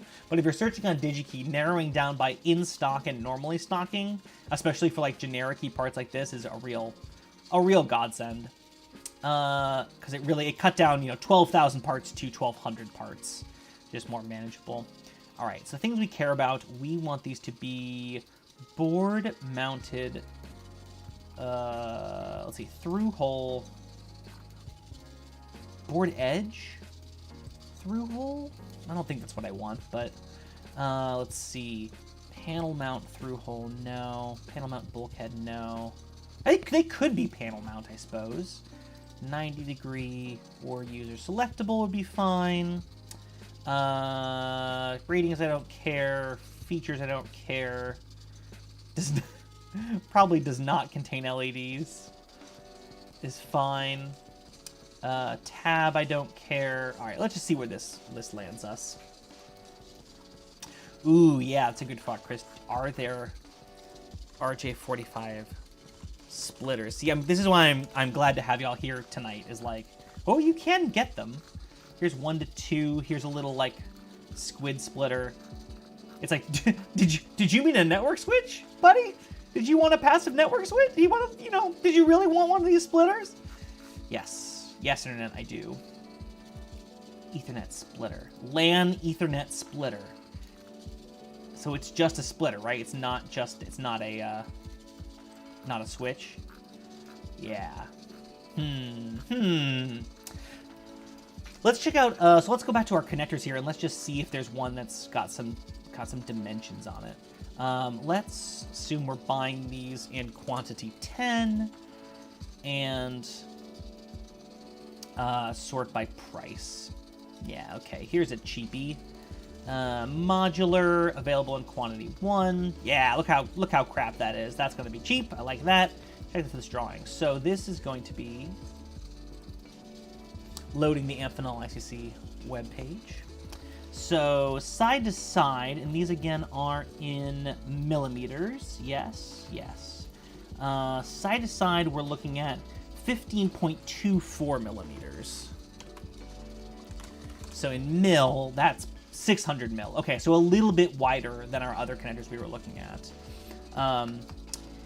And 2 amp rating, says Palmer. Okay, so that's very plausible. And Chris says, if you have 2 connectors in the lights, no need for a splitter, but has increased size. Yeah, I think at some point, they're all going to have to sort of end up back at some kind of, you know, central power injector module. And this could also, like, these power injectors, which may or may not end up being a thing, right? Oh, my bench power supply popped off of this this wire here. There we go. Hang on, do that thing. Okay, that's back. We should probably check on how our hot boys are doing here. So that's like hot enough that I'm questioning whether I can leave my fingers here. I can, but I'm like questioning it. And that's only at 30%. So that's like a decent ballpark, a decent parameter. And like, so if I go over here to 10%, it's actually, it is like noticeably cooler, and 20% is like middle of the two. So that's interesting. Well, why don't we think about, so 600 mil, huh? I think the question is going to be, can we fit, if we can fit 2 connectors on the board, there's not really a downside to it other than board space, right? Because then we always have the option of using some kind of splitter, or we can always go back to we can go to daisy chaining at that point, which might be a cool thing. Chris said, those are the figures you've burned before. No, I mean, yes, to be fair, but that's old Pointy and Yesy, and I trust the Pinchy boys to do good work in this case. So it's also kind of wild, like I'm holding this moving light by its head, and it's moving its butt around underneath me, which is kind of a fun feeling. Not because it's a butt, but just because like grabbing a moving light and having it swing its body around. It's another fun thing that I got to do tonight for the first time. Let's see. How do we want to proceed? Well, for a lot of these solutions, it feels like board space is going to be our constraint. Well, just for the sake of equanimity, let me pull up some JST options as well on DigiKey. Let's see, these would be on the board. They would be headers with male pins. They would be JST SM? Wasn't that the series? I'm not seeing SM. We might have to go through the JST website. Y'all, unless they've updated it in the last few months, it's a real 90s-tastic time. It's a real doozy of a website. Yeah, it's really something. Oh, yeah. Look at this. Look at this green-ass website. How wide is the JST currently? So those JST connectors, that's what I was trying to find on DigiKey, was to find a drawing of them. The 4-pin headers I've got currently are from connector... Well, here, let's open up Eagle, and we'll just measure it. It's 300 mil from the center to center of the outside connectors, so it's probably 400 mil total board space, I would say, edge to edge. And that's just a 0.1 inch standard header. But yeah, so here, let's see. Can I search? I don't think I can search. Oh, alphabetical search by series. That's what I want. So here, these Amazon products are claiming to be SM connectors, which I would buy. Let's see. Further information. 3 amp current rating. That's a good sign. There's Eagle. Yes, the site is super old. Palmer has an interesting thought. Did we talk through the pros and cons of Phoenix connectors? We did not. I guess another option would be terminal blocks. We could see... So I feel like the standard Phoenix, the typical Phoenix is like a 0.2 inch contact spacing. Not Phoenix header, Phoenix connector. Yeah. So here, this is what we're talking about, right? Terminal block that inserts into another housing of a terminal block, right? So this is a 5.08 millimeter pitch. So that's 0.2 inches as opposed to 0.1. If they make, I have not looked into smaller pitch Phoenix style connectors. So here's one that's 3.5 millimeter. That's somewhat smaller. They also will take a lot of board space, but that's not necessarily a deal breaker considering the other options we're looking at. Why don't we look at DigiKey for pluggable terminal blocks? And just get a sense of what the different pitches are. I think 5.08 millimeter, so 0.2 inch pitch is going to be the most common, but there certainly are. Interesting. So this kit has 0.1 inch pitch.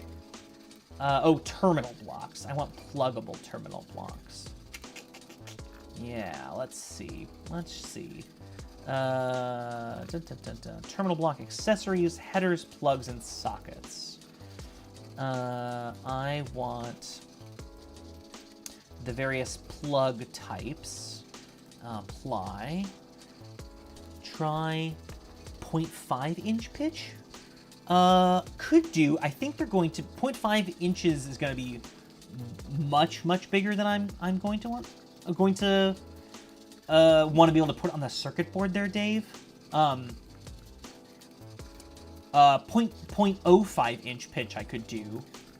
So these look like they are 0.05 inch. Yeah, so that's what I've looked at that in header pins. These pluggable terminal blocks that we're looking at now, though, look like they come in 0.2, 3.81 millimeters is 0.15. That's better. Let's see. Can I sort by pitch? Probably. So the smallest on DigiKey is 0.15 inch. Let's see if there's any pluggable terminal blocks, say on Amazon, that are smaller than that. Pluggable terminal block, 2.54 millimeters. And we'll see if they come in anything. So so these are just terminal blocks, full stop. Yeah. But Palmer, it's not crazy to think about Phoenix terminals. And then you're right, like people, the instruction could be buy a box of these connectors and then, run your own wire in between them. That's kind of interesting. Let's sort by this small pitch, and we would need 4 positions. Let's see if even DigiKey stocks something like that. They do. They are $1 a piece, which is not awful for connectors. They're adorable. They're blue, and if we're lucky, they'll recommend, yes, the pluggable other end. So these are 0.66. These are 66 cents each. If it's pluggable blocks, they need to be easily found. The key comes with a set you might not. Yeah, so it's a fair point, Chris. Let's just see if see what's out there on the Amazon. Let's see. Here we go. 10 sets, 4 pin, 4 pole, 3.81 inch millimeter for $9. So enough to plug in basically 9 lights or so. 10 lights or so, plus the other end. I guess this is 5 cables worth, plus your wire for $9, which is not awful. Like those RGB lights the RGB sort of connector ones are about $2 or $3 per splitter or cable. So, $2 per light for connectors plus bring your own cable is not awful. These are also not locking, I should say, which is one of the things we were setting out to do. I mean, my opinion, the friction lock on these, of course, is going to be a lot better than the awful friction lock on these. So that's interesting. We got a lot of so we've got what have we got on the table here? We've got the JSTSMs, we've got Phoenix terminals, we've got RJ11, we've got RJ45. Where do we go? I need a beer sip, and then I swear I will unmute myself. Where do we start? I wonder.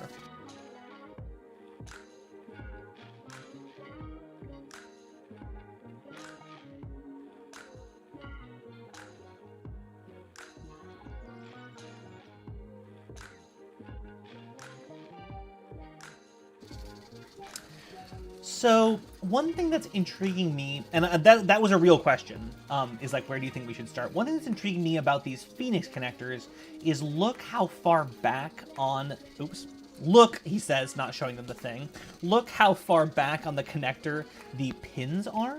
We could set that pretty close to the edge of the board, not use a lot of board space and have the connector hang off the end, which honestly is what I'm doing with these circuit boards already anyway, right? Like, there's our pin header, and when I put the female connector in there, it hangs off the board by a good amount, which I don't mind if the connector sticks out the edge of the light itself. In fact, I think that actually makes it a little bit more user-friendly. So that's kind of interesting. In comparison to something like our RJ11 friends, which have these additional sort of mounting points, would take up some sort of more board real estate because of that. I feel like our SMT connectors, if we could get them, would sort of split the difference. And those might be a little bit further back as well. Although right angle JST-SMs might be a little bit hard. Why don't we try laying out for these Phoenix connectors and see how that treats us? And we can always come back and do another version. But why don't we do that? And honestly, the layout work for that, making the space for that connector, will probably give us a good head start if we do need to change connector later, if that makes sense. Before we jump to that, let's check in on our hot boys down here. Yeah, it's hot, but not awfully so. I'll tell you what, let's unplug this, and I'm just gonna pop the side off this guy and see if anything's noticeably melting. And it doesn't seem to be, right? It's okay down in there. So I think what we do now is we crank the current up and see what happens, yeah? I mean, that's what you're all here for, I assume, is cranking the current up. So let's go back into our DMX controller code, which I'll put back into programming mode. Right? Oh, no, program mode is that way. And I will say our intensities will, instead of being 10, 20, and 30%, will be, let's keep it at 10, just so we don't blow ourselves out.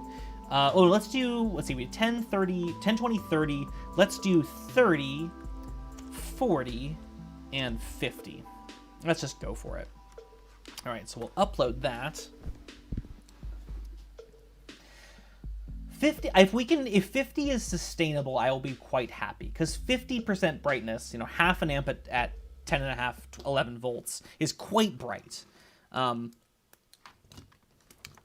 least, here in person. It's hard to tell how it reads on camera, but that's this guy here. It's really quite punchy. And when it's lensed, it's even punchier.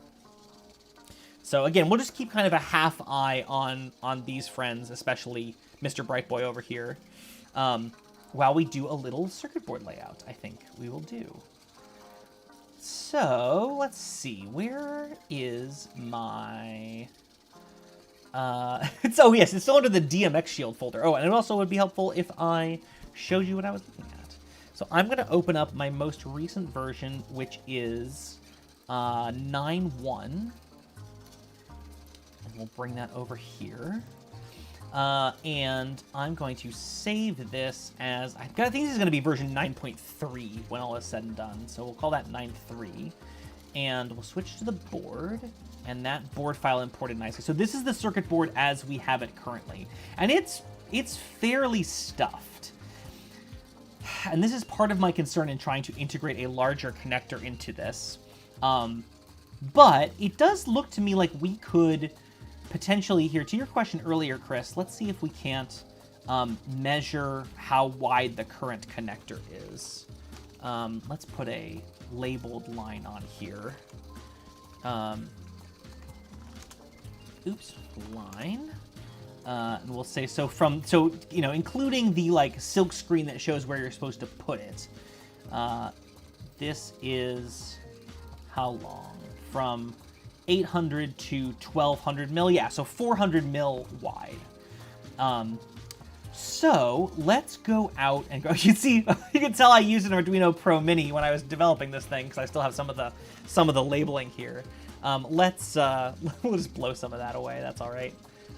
That can go. That can go. Actually, that should probably stay. This can all go. The heritage of this circuit board is showing a little bit.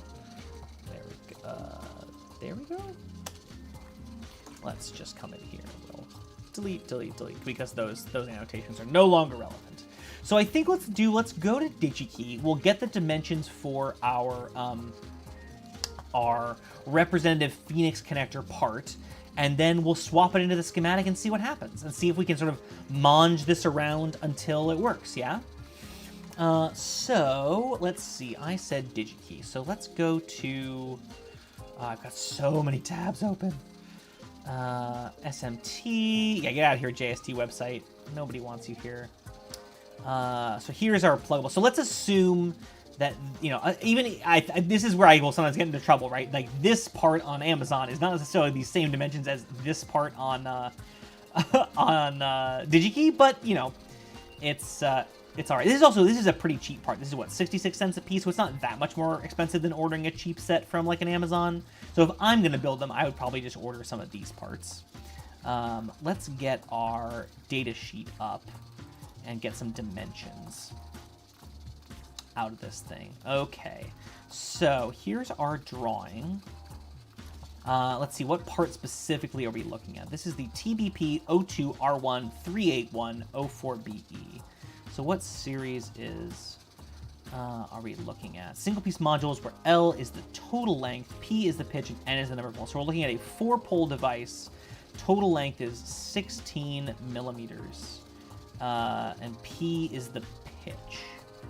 So this is all the correct pitch, yeah? Yes, 3.81 millimeter pitch, it says up here. That's a good sign. Okay. So let's start building the footprint for this in our library in Eagle. So we're going to go back to our Eagle control panel here. We'll open up my library. I'm going to open up my, let's see, what libraries do I have associated here? I'm going to use my JG Legion library, although I could put it in MSI lib. I have a library of things specifically for things I use at work. But they all, in the newest update of Eagle, you can sync your libraries to an online repository and then download them elsewhere, which really saves the problem of like having to move parts back and forth between different computers, which is awesome. So we'll create a new footprint. This will be a 4... So often I name my footprints after a part number. Excuse me. After a part number. This is going to be just a little bit more generic. I'm going to say this is a 4-terminal Phoenix header. And we're in our footprint editor here. I'm actually gonna, so what I'm going to do for myself is shrink the window we're working in so that it's not being cut off by the display of the lights up here, because I keep forgetting that that's happening in my current monitor setup and things. I'm going to close my inspector, my selection filter, that's all fine. Okay, so going back to our drawing here, start to sketch things in. So let's start with the holes here. The holes have a diameter of 1.4 millimeters, or the pins do. Do we have a suggested...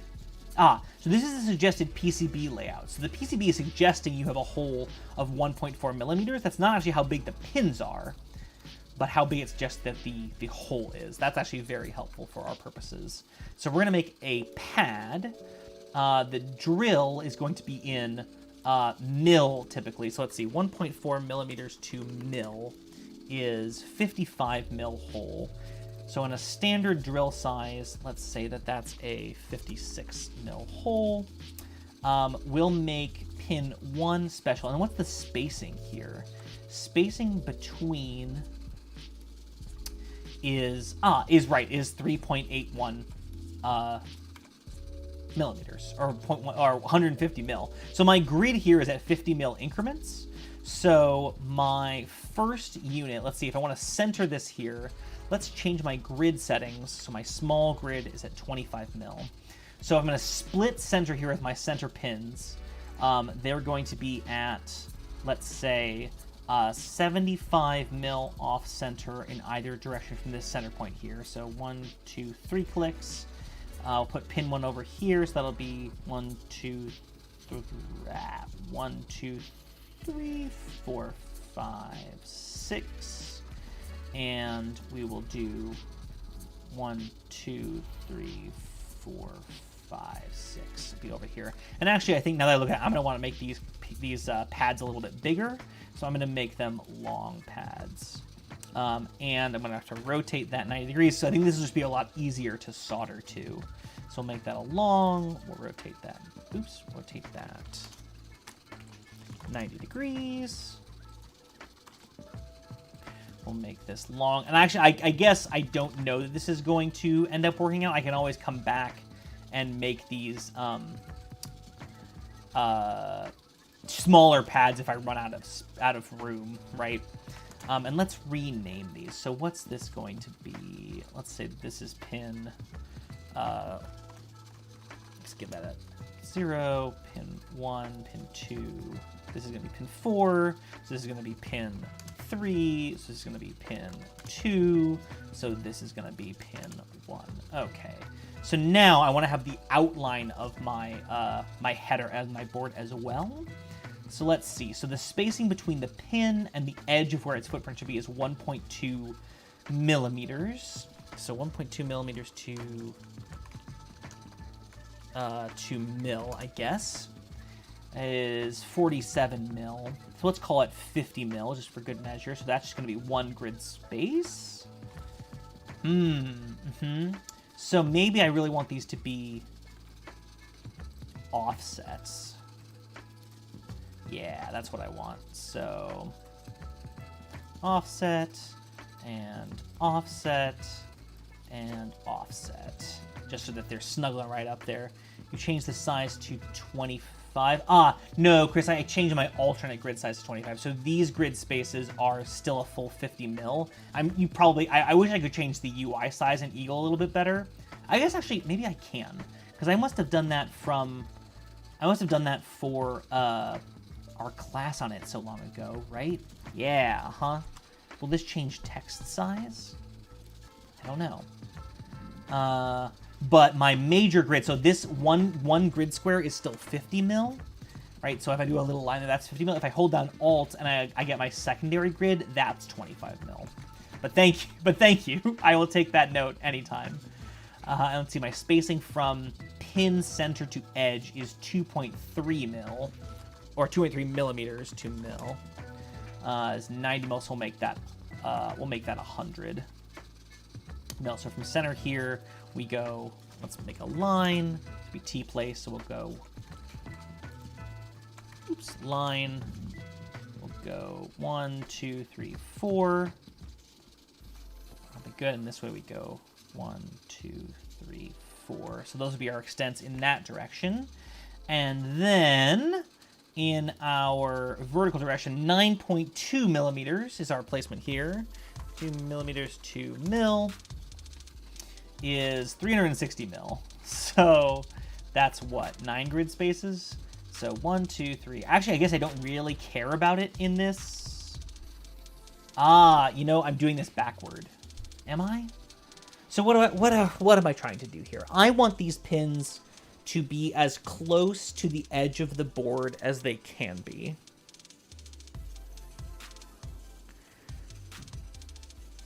So really what it is that the edge of my connector really is gonna be here, right? When I install this thing, because of my offsets, that's where my connector's gonna lie. And then the edge of the board would be like here, right? Or probably like here. And the connector will just hang off into space this way. So I'll just put in a couple of additional lines here to indicate. This actually might be kind of nice. I mean, it will waste a little additional board space having these oblong sort of pads here, but it will make things easier to solder and gives me a topside test point to get at those pads if I ever need it, which I don't hate. So let's save that. We'll go into footprint. We'll import. Let's see. I may have already imported this. Let's see. I want a 4-pin header. No. So we're going to import just a symbol for a 4-pin header connector, because the symbol on the schematic can be the same. Let's say 1x4. Oh, is that what I want? No. Symbol import from, and of course in Eagle the pin headers are in the pinhead library. Pinhead, I want pinhead 1, 3, 4. There we go.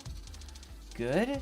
And now I want to make a new part. This is going to be a Phoenix 4 plug part. A new device, I guess, is the Eagle's name for it. And I'm going to add a symbol, which is going to just be this 4-pin header. And I'm going to give it a new footprint, which is going to be my Phoenix terminal connector I made earlier. And we'll just connect that 1, 2, 3, 4. And now it is an extant part. Pads will be on the bottom. They'll actually, by default, be on both. They'll be on the top and the bottom of the board. We'll save our library. We'll come back to our schematic. So all I'm going to do, and I might have to reverse this, is replace my 4-pin header here with the part that I just built in my library. Let's see here. Phoenix 4 plug, yes. I'm gonna replace, boom. Yes, now it's replaced. So now if I go to my board, yeah, there it is. It just plonked itself right in there. But it's in the right orientation, so that's quite good. So I'll have to do a little bit of moving around and a little bit of rerouting to get this to work. But so far I'm very encouraged. Let's see, does this part not already exist in the Phoenix Connector library? Oh, you know, to be perfectly honest, I didn't even think to look if there was a Phoenix Connector library. But Chris, I would believe you if you tell me that there is. Let's see, where would that be? Ah, Phoenix Connector.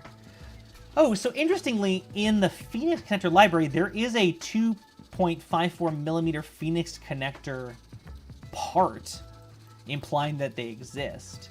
500 mil, 508 mil, 762 mil. So there's no parts in here. So I feel a little less silly. There's no parts in here at 3.81 millimeters. Just the 0.1 inch and 0.2 inch size that we saw earlier. It's interesting that they have parts for 2.54 inch spacing Phoenix Connectors, given that we didn't find any of those. Yeah, curious. So let's get to work on, well, first let's check in on our hot boys.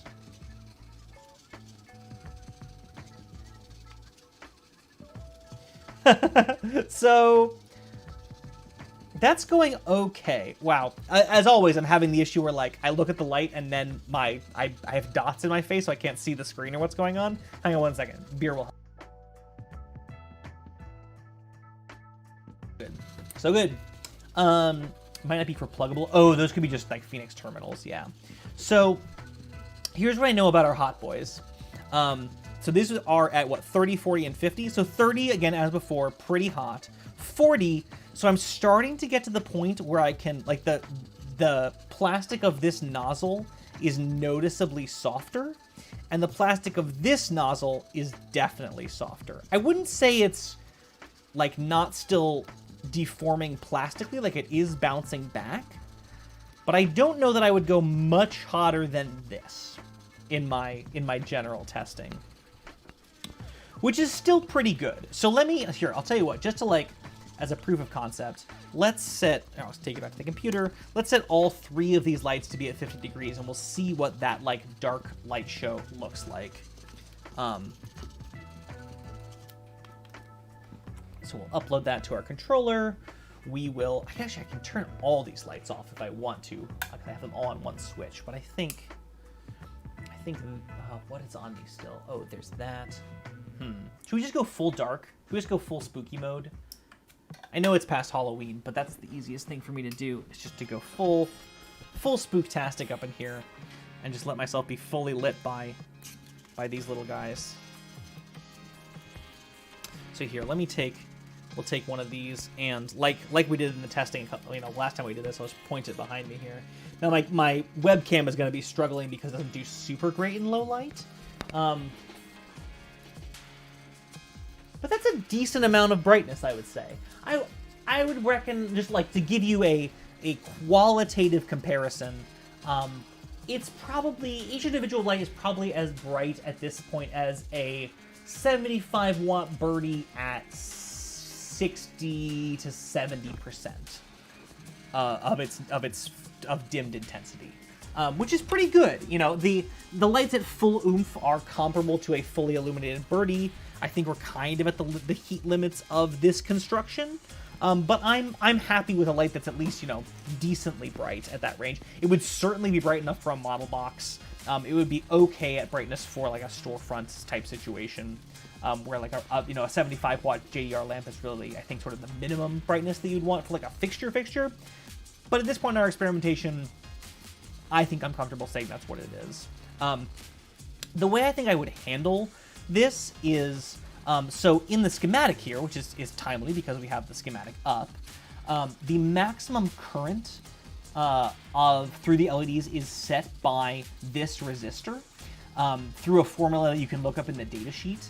But basically, if this is a 0.1 ohm resistor, your maximum current through the LEDs, which are just represented by this connector here, is 1 amp. And as you increase this resistor, and by it like goes to like 0.2, 0.3, 0.4 ohms, so very, very small still, your maximum current decreases. So probably what I would do, and what I've done in previous versions, is actually make this 2 resistors in series, and just say, I'm shipping this with a resistor that limits you to half an amp, shipping this, depending on what distribution it is.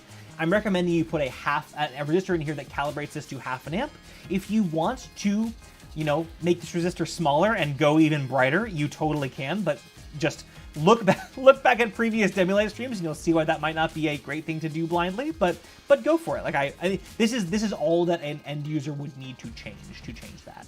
I wonder if we want to make that a through-hole resistor, just to make that easier for people to change. That might be kind of interesting. It's not like it's carrying a lot of current on its own. Most of the current, I think, is going through this diode. But that might be a nice usability thing.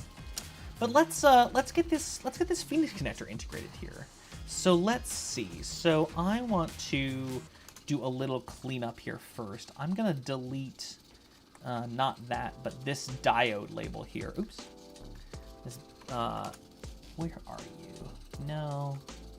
Here, yeah. So I swapped diodes in my last assembly process, and the labels came out pretty awful. So I'm gonna just delete that label. I'm gonna delete this Phoenix connector label because we're gonna know what that is. We're gonna delete that. And we're gonna rip up some of our routing here. So we use the rip up command to remove traces. So we'll rip up some of that and some of these old connections to data. We're gonna rip up some of these vias that we're stitching our grounds together. And let's rip up this diode trace too here. Actually, let's see how big is this trace? 40 mil. Okay, we should maintain that. So what I'm gonna do, I'm gonna move this diode out of the way a little bit here. And I'm just gonna move this Phoenix connector down so it's right at the edge of the board. And now I've kind of run out of room for my labeling here, and I do like to have this labeling for troubleshooting and for end user's sake. End user at this point, of course, being me.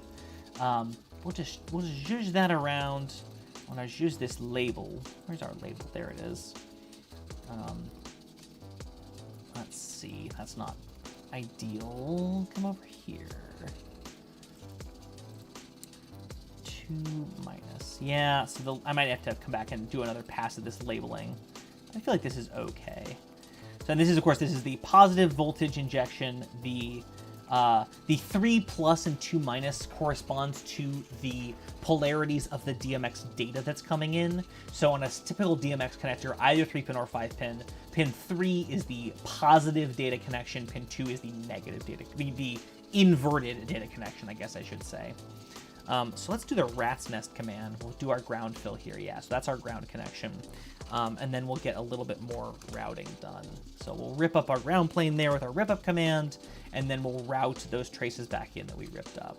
So that's a 40 mil power trace there, and then we can do some little 12 mil traces for our data because they don't need to really carry any particular amount of power.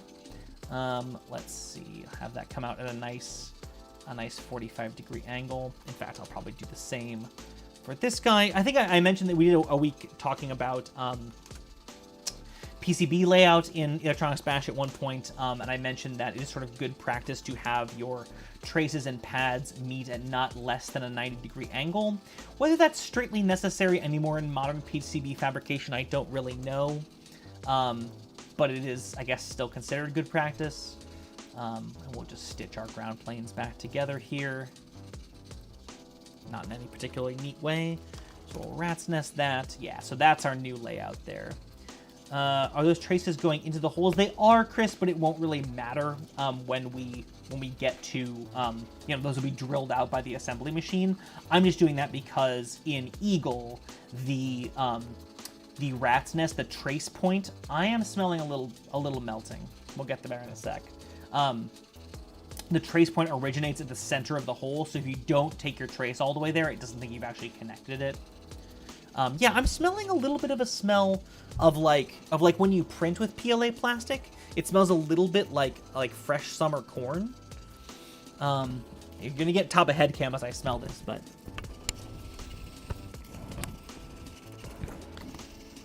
yeah, getting a little bit of that heat smell. Not huge, not a ton. It could also be, I think, stick the PCBs in here with a little bit of sticky tack. So it could be the sticky tack heating up and off-gassing a little. That plastic is holding up okay. I mean, it's definitely squishier than it was, but it's doing all right. So nominally, this is all we have to do. Well, here, let's run a design rule check. So we'll do DRC. And this is going to check our spacing, make sure we don't have any like wires that we haven't routed and so on. So I'll say check. All right, I have one error here. I've got a clearance error. Ah, that's just because this is routed a little bit strangely. There we go. So this is that that switch mode LED driver that I mentioned earlier, the AL8860. Got these two pins connected to the same thing. And because this is stubbing out here, it's protruding out here, it's thinking it's a little bit in error. And then I have all these wire stub errors. That just means I have like wires drawn over themselves, but that's not really an issue. As long as they're not causing clearance issues somewhere else, which it doesn't look like they are. That's just a byproduct of like the routing process. Where is the thermal cam when you need it? You know, Chris, I looked at thermal cams on Amazon and other ways. I feel like the cheapest thermal camera is still like 100 and change. The nice ones are like, you know, the FLIR ones are, you know, hundreds of dollars. Even like the cheapest of AliExpress ones are like $100+, and that's just a little bit more than I want to spend right now on this particular phase of this project. Like, yeah, so here's like a no-name thermal camera for $350. Like they're just not commonplace enough. So here's one for maybe 160. No, it's still very expensive. Here's one. China, $160. They're just not a commonplace enough piece of kit that like you can actually get them for super cheap from overseas. But you know, if someone wants to send me one, I will gladly play with it. But like $160 is like more than I feel like spending at the moment. That also, hey, that's someone means if Xeast wants to send me one, don't go mailing me a thermal camera, anybody. That's unnecessary. But if AliExpress is watching, you can mail me one, Mr. or Mrs. AliExpress. Ali, I guess probably your first name is Ali. If you're watching, you can send me a thermal camera. So I mean, nominally that's it, right? That's our Phoenix connector sitting on the board right there. Let's just see for interest's sake. Let's go back to our data sheet for our Phoenix connector and see. So spacing from back to front is 9.2 millimeters, which you said was 360 mil. So let's just give ourselves a sense of how far from the PCB this would protrude. So let's see. Let's make this a little smaller. So we're going to start at how about 260? So we're going to go to minus 100 mil. So that Phoenix connector would stretch out to about here. Roughly, approximately speaking. I mean, honestly, within tolerance of like the slop in these holes, that's what our light's going to look like. So we're going to stick out almost 1/4 of an inch from our PCB out into the world, which I don't hate. Like that actually might make connecting things a little bit easier. So you'd have about a 1/4 inch of connector there, and then you'd plug your big chunk and plug into it. You know, the nice thing about that, and Chris, maybe this is what you were saying earlier, or whoever proposed Phoenix connectors, is like, you could build your own cable, you could build your own splitter, or honestly, you could just through wire your, daisy chain your wires between Phoenix terminals. you wouldn't even have to like build permanent cables, right? You could just like through wire your wire from one to the next to the next. That might be a sexy thing to do. Well, that's kind of interesting as a parameter. Now, I don't really see how to squeeze more, I mean, without going down a size in passives. Double-sized Phoenix connectors for daisy chains. You know, Chris, I don't, well, let's take a little lookaroo. Let's see. Let's see. I want 2 levels of header connectors, and I want them to be pluggable. Let me see what we get here. Oh, well, that's interesting. So these are like our little plug blocks. Oh, you're not looking at the same thing. I could show you the thing I'm looking at if you really wanted to. I suppose that's the point of the stream. So like here's these little like pluggable connectors. That's kind of interesting. That like chonk into some kind of header. Well, look at this guy. Wait, load. Yeah, look at that guy. That's wild. That seems like a little bit overkill for our purposes. What if we had, because we can always, if we find the right thing, we can always, you know, do the paralleling on the circuit board. But I'm seeing this style, which is like the press fit style, which is not awful. What does that mate to? It's like an old grandparent getting our names all mixed up. What do you call them? The Pilmar and the Janky and the Wixton. The Wixton, you had that idea, right? Ugh, can't keep them all on track. Or screw 2 cables into a Phoenix connector. Yeah, that's what I was saying, Palmer. Is like you could just wire 2 wires into each terminal of the Phoenix connector if you go and daisy chain them that way. But these are kind of interesting. I mean, how expensive are these is the other thing. These seem a little bit specialized. Let's sort by price for quantity 10. Oh, they're not horrible. Ooh, and these are 2.54 millimeter pitch. Now, do we trust this like push insert? 8-position terminal block plug housing for female sockets. Oh, inline. This is an inline terminal. Oh, so you'd crimp, okay. So this is not a board mount thing at all. You'd crimp a female connector on it and then shove it in here and it would become sort of a block connector. And yes, Chris, some of these connectors are upwards of $7 a piece. The expensive ones are like $11 a piece. Anything electromechanical, anything physical is expensive. That's why I was so jazzed that these were only going to be 70 cents. Well, let's do a little sort. Let's see. Push in, springless. Yeah, I don't think we even have the option for. Let's go back up a step and say we want. I should have done this the other way around. I want type and number of levels, and I want PCB mount if it's an option, or are all of the 2-level options. Yeah, it looks like all of the 2-level options are meant to be put onto a cable. So you have like a big block connector. They don't mount to a circuit board. Well, there's our answer. But that's kind of cool. So again, so like the next thing it would be like, is there a way? I guess it was like, is there a way to put a second connector on this board? But you're right. With a Phoenix connector with terminals, you could just do the through wiring yourself, which is pretty cool. Well, now that we've got this, which I feel actually really quite good about. Let's close this guy up and this guy up, and we'll go to our little distribution board. That is, wow, tell how much it looks like that. This little guy, which would want to have a matching connector or connectors on it. So where did I put that guy? What did I call that PCB project back in the day? Mini shield, DMX DC injector sounds like me. Yeah, there it is. Yeah, it's this guy.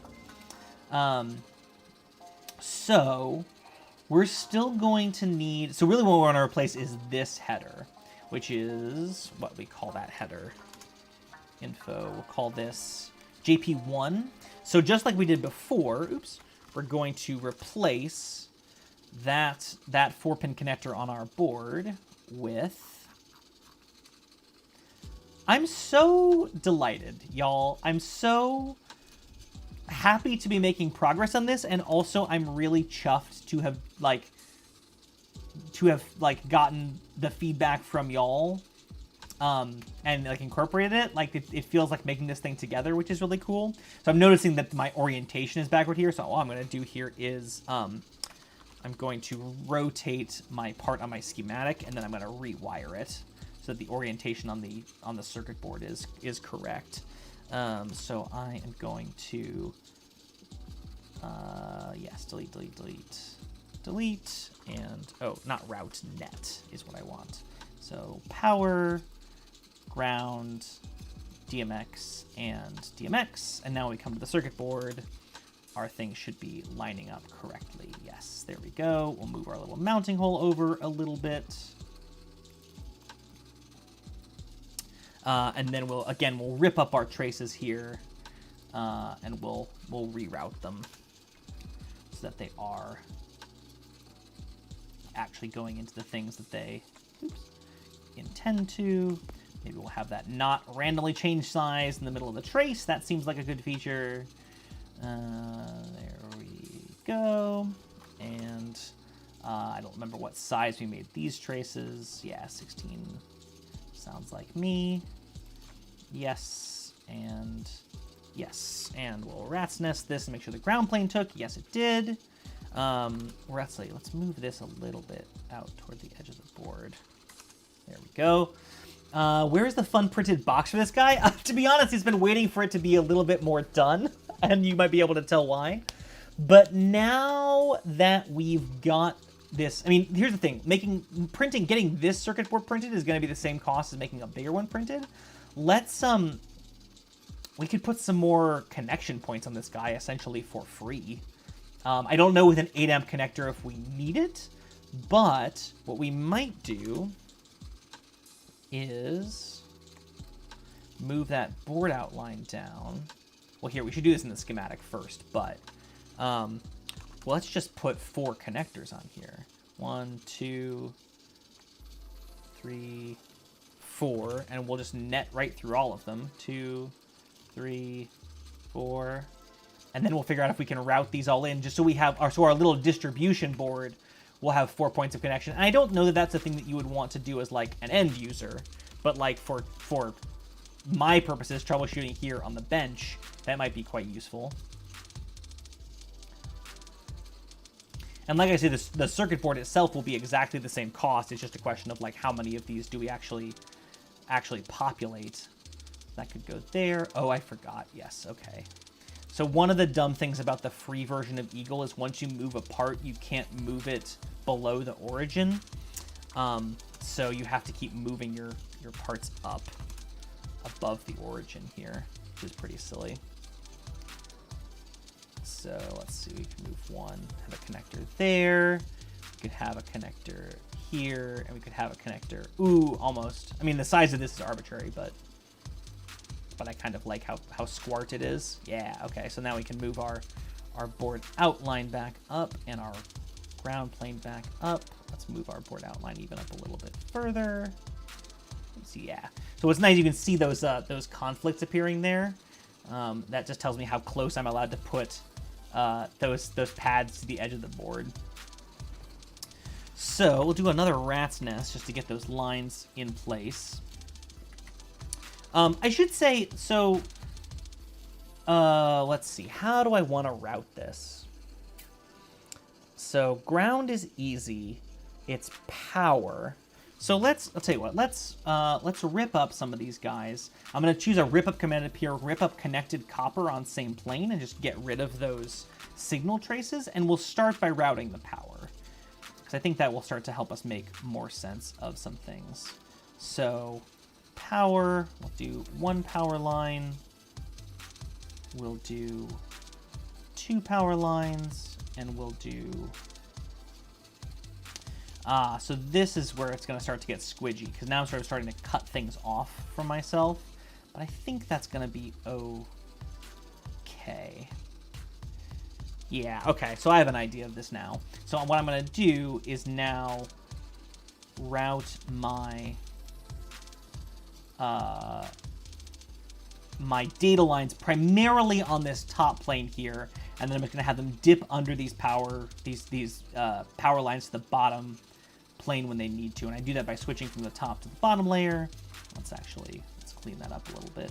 We'll go top to bottom, put the via in, cross, come back to the top layer, put the via in, and then I can just connect up to this plane. And then for this guy, same thing. We'll have him sort of jump across that bottom layer, come back to the top, and come down to the bottom here. And now, let's see. So now I'm going to get both of these lines over to the remainder of this. So what I think I'm going to do is actually invert them, sort of bring them around here, just to minimize the amount of time I'm spending on the lower plane here. So we'll go here, and plane, of course, in this case, meaning layer. Come back to the top.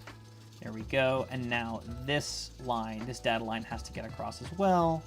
The bottom to top. And then that comes around over to here. Now these two both have to get up to this final connector here. Can this go around? No, too close. So in that case, what I will do is move these vias again. So we'll move this guy over and move this guy back. Come on, via. There we go. And we'll continue routing. So come here, we'll come back to the bottom layer. I guess I could just stay on the bottom layer because the pads are on both sides, but I think maintaining that ground plane as much as we can will be good. How did I do this before? Oh, I went out here, yes.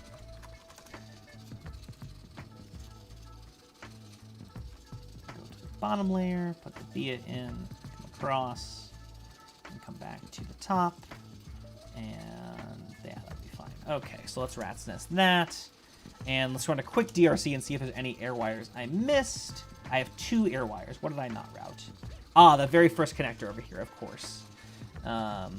So let's fix that real quick. We'll rip up this ground plane. Get out of there. Rip up. Rip up. Rip it up. Ground plane. Do not make me ground plane. Oh, it's because I have the wrong. There we go. Okay. So now we will route our data line here. Ooh, you know what I'm going to do? No, I don't want to. So this one's easy. Just come straight out here and route it down. What I'm really, though, the whole goal of, because there's lots of ways I could do this that don't make this complicated, but I really want to try and maintain the integrity of my ground plane, which is my bottom layer, as much as I can. There's going to be a fair amount of current flowing through it. So by minimizing how many other traces I have on my bottom layer, you can see, I have some things going on, but my ground plane as a whole is still fairly solid, and that's going to help with current flow. Yeah, let's run another DRC. And just 2 dimensional issues. Slight clearance issues on this connector. That's okay. We can fix that. We will just move this back by a tiny bit and rat's nest. And one more DRC. Check it. No DRC errors. Amazing. So this is going to be our new layout for our little distribution board, but now with space for up to 4 Phoenix connectors. And again, it will still have pads for bare wires or a terminal block or a barrel jack or all of the above, and then just solder terminals for DMX to come in from a connector there. I feel pretty good about that. Yeah. All right. Well, that's about all the PCB work. I think. I mean, I'm kind of amazed. We kind of got through at least this draft of the the PCB work that I wanted to do tonight with y'all, which is super cool. We have that Phoenix terminal. Good call, whoever called that out. Whoever called that out over there, you stinky kids. Phoenix connector is a really neat idea. I think that has some real merit. So I'm excited to see that come through. I think the only thing remaining to do is give the people what they want and continue turning up the current on on these LEDs until something happens. Ooh, change the resistor to through hole. Yes, that's a good idea. So to do that, so let's see which resistor is that? That's R6. Yeah, yeah. I wish I had like and here's one I prepared earlier. Ta-da! But no, not that fancy. Let's see which resistor is. That's R8. R11. C1.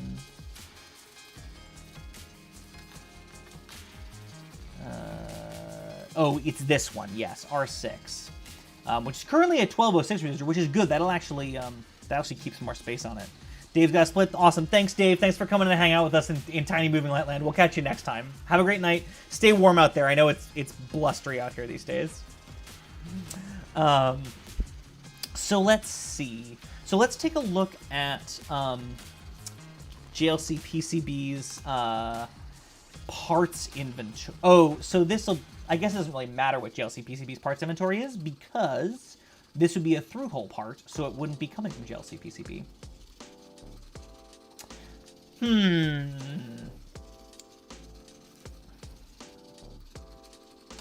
It would be nice, I think. This is going to take a little bit more board work, so thank you, Chris. What I think I'm going to do is make this an optional part. And by that, I mean that when these get manufactured, that JLC PCB would stuff that resistor for you, and if you wanted to modify this, you would end up removing that resistor and putting your own through-hole resistor in. So it would require the end user to have the ability to desolder a relatively large, I should say, surface mount resistor. I mean, it's all relative, right? But that resistor is that guy. So it's a 1206 as opposed to a little tiny 0603. Here, I'll zoom you in. What's that guy? So 12 mil by 6 mil. So it's. I mean, you can see the size of my screwdriver here, or the side of my soldering iron. It's not hard to put your iron on. So I think what I would do is have this board continue to be made with that resistor in place, but then we should also have holes for the end user to take that off and put their own resistor in. So I'm looking at resistors right now in Eagle. We'll just do one of these little stand-on-end resistor footprints is the word I'm looking for. And what I will do is just route this in parallel with this, with this other resistor. And then we're gonna have to make a little bit of room for it on the circuit board, but I'll put it basically right next to this one. But I think that's gonna require moving a lot of stuff around, which is okay. So let's just do it. So let's tell you what, we can probably do some of this by group. So we will just select the group. Tell you what, while I'm doing this, let's go ahead and just kick our power up a little bit. So we'll leave the first one at 0.5, this next one at 0.6, and this final one at 0.7 percent. So 50, 60, and 70% of max current will upload, and we'll just see what happens. Like, what as we keep cooking the current up. Like, I feel decent about saying that half an amp is holding up okay in these structures. Now this one's at 700 milliamps, so we'll see how that goes. Let's make a little bit more space on our circuit board here. And I will see how disastrous this is. It's actually not awful. I think I can just reroute this little part here and be okay. So let's see. So that's the orientation it wants to give me. I think I'd actually like it to be in the other orientation. So let's go back to our schematic, and we will just flip it. boop, boop. And we'll route that back in. Boop, boop. We'll come back to our board, and we'll move this resistor. So I think so basically when you get the board, there would be this hole for this resistor, these holes, I guess, for this resistor unpopulated. And if you wanted to, do some modifications, you could pop the other resistor out and make use of this one. That would go about there. So we've got a few routing issues now, but nothing insurmountable. Light out? Oh! Yes! Ooh, very good. Thank you, Chris. All right, 2 lights out, in fact. Yeah, okay. Interesting. So many lights out. So what's the failure mode, I wonder? Was it popped solder again? Yeah, it sure was on this one. Here, I'll zoom you in. Look down the barrel there. You can see how that pad is debrided? Yeah, So that's a solder failure. So that one got above the melting point of that solder. This one... Oh, yeah. The pad delaminated on this one, I think. So here, I'll pop this off. So you can see this one, this blob of solder. Oh, it's hard to hold it in place and look to the side. That blob of solder should be where the center of that discoloration is there.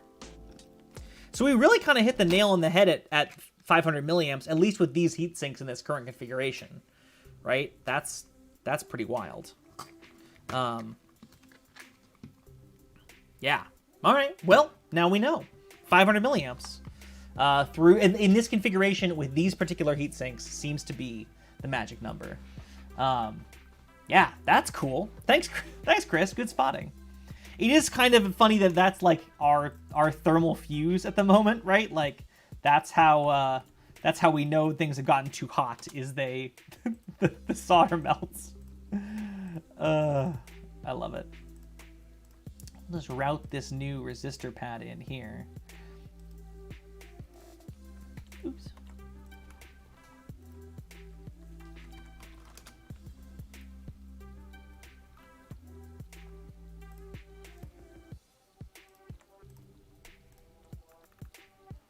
And we'll do a quick DRC, because I'm sure I have errors here. They fail within 10 seconds of each other, I would say. Wow, that's pretty wild. Oh, I should route this in as well. Yeah. And those were all running at the same intensity before. They were all at 50%. So the fact that they were sort of all equally heated, they're already fairly hot. So like pushing over 50%, clearly is what did them in, which is wild and cool. All right, now I have clearance issues here. Oh yes, okay, so let's just move that guy out of the way. Drill distance error. Oh yeah, that's no good. Delete that, and we have some overlap. Where's our overlap? Oh yes, I have traces going through other things, which is no good. So we'll just zhuzh these until they're not. That's fine. That's our reset line. Oh, I have so many air wires. What's happening? Ah, it's because I've cut my ground plane off. Oh, is it? Unless I rat's nest it. Yeah, there we go. Okay, that's fixed it. And now I have a little bit more overlap over here. So we'll just rip up that. We'll go back to looking at just our top layer, and we will rip up that ground plane. And then where is our overlap? That's fine. Something is strange there in how it thinks.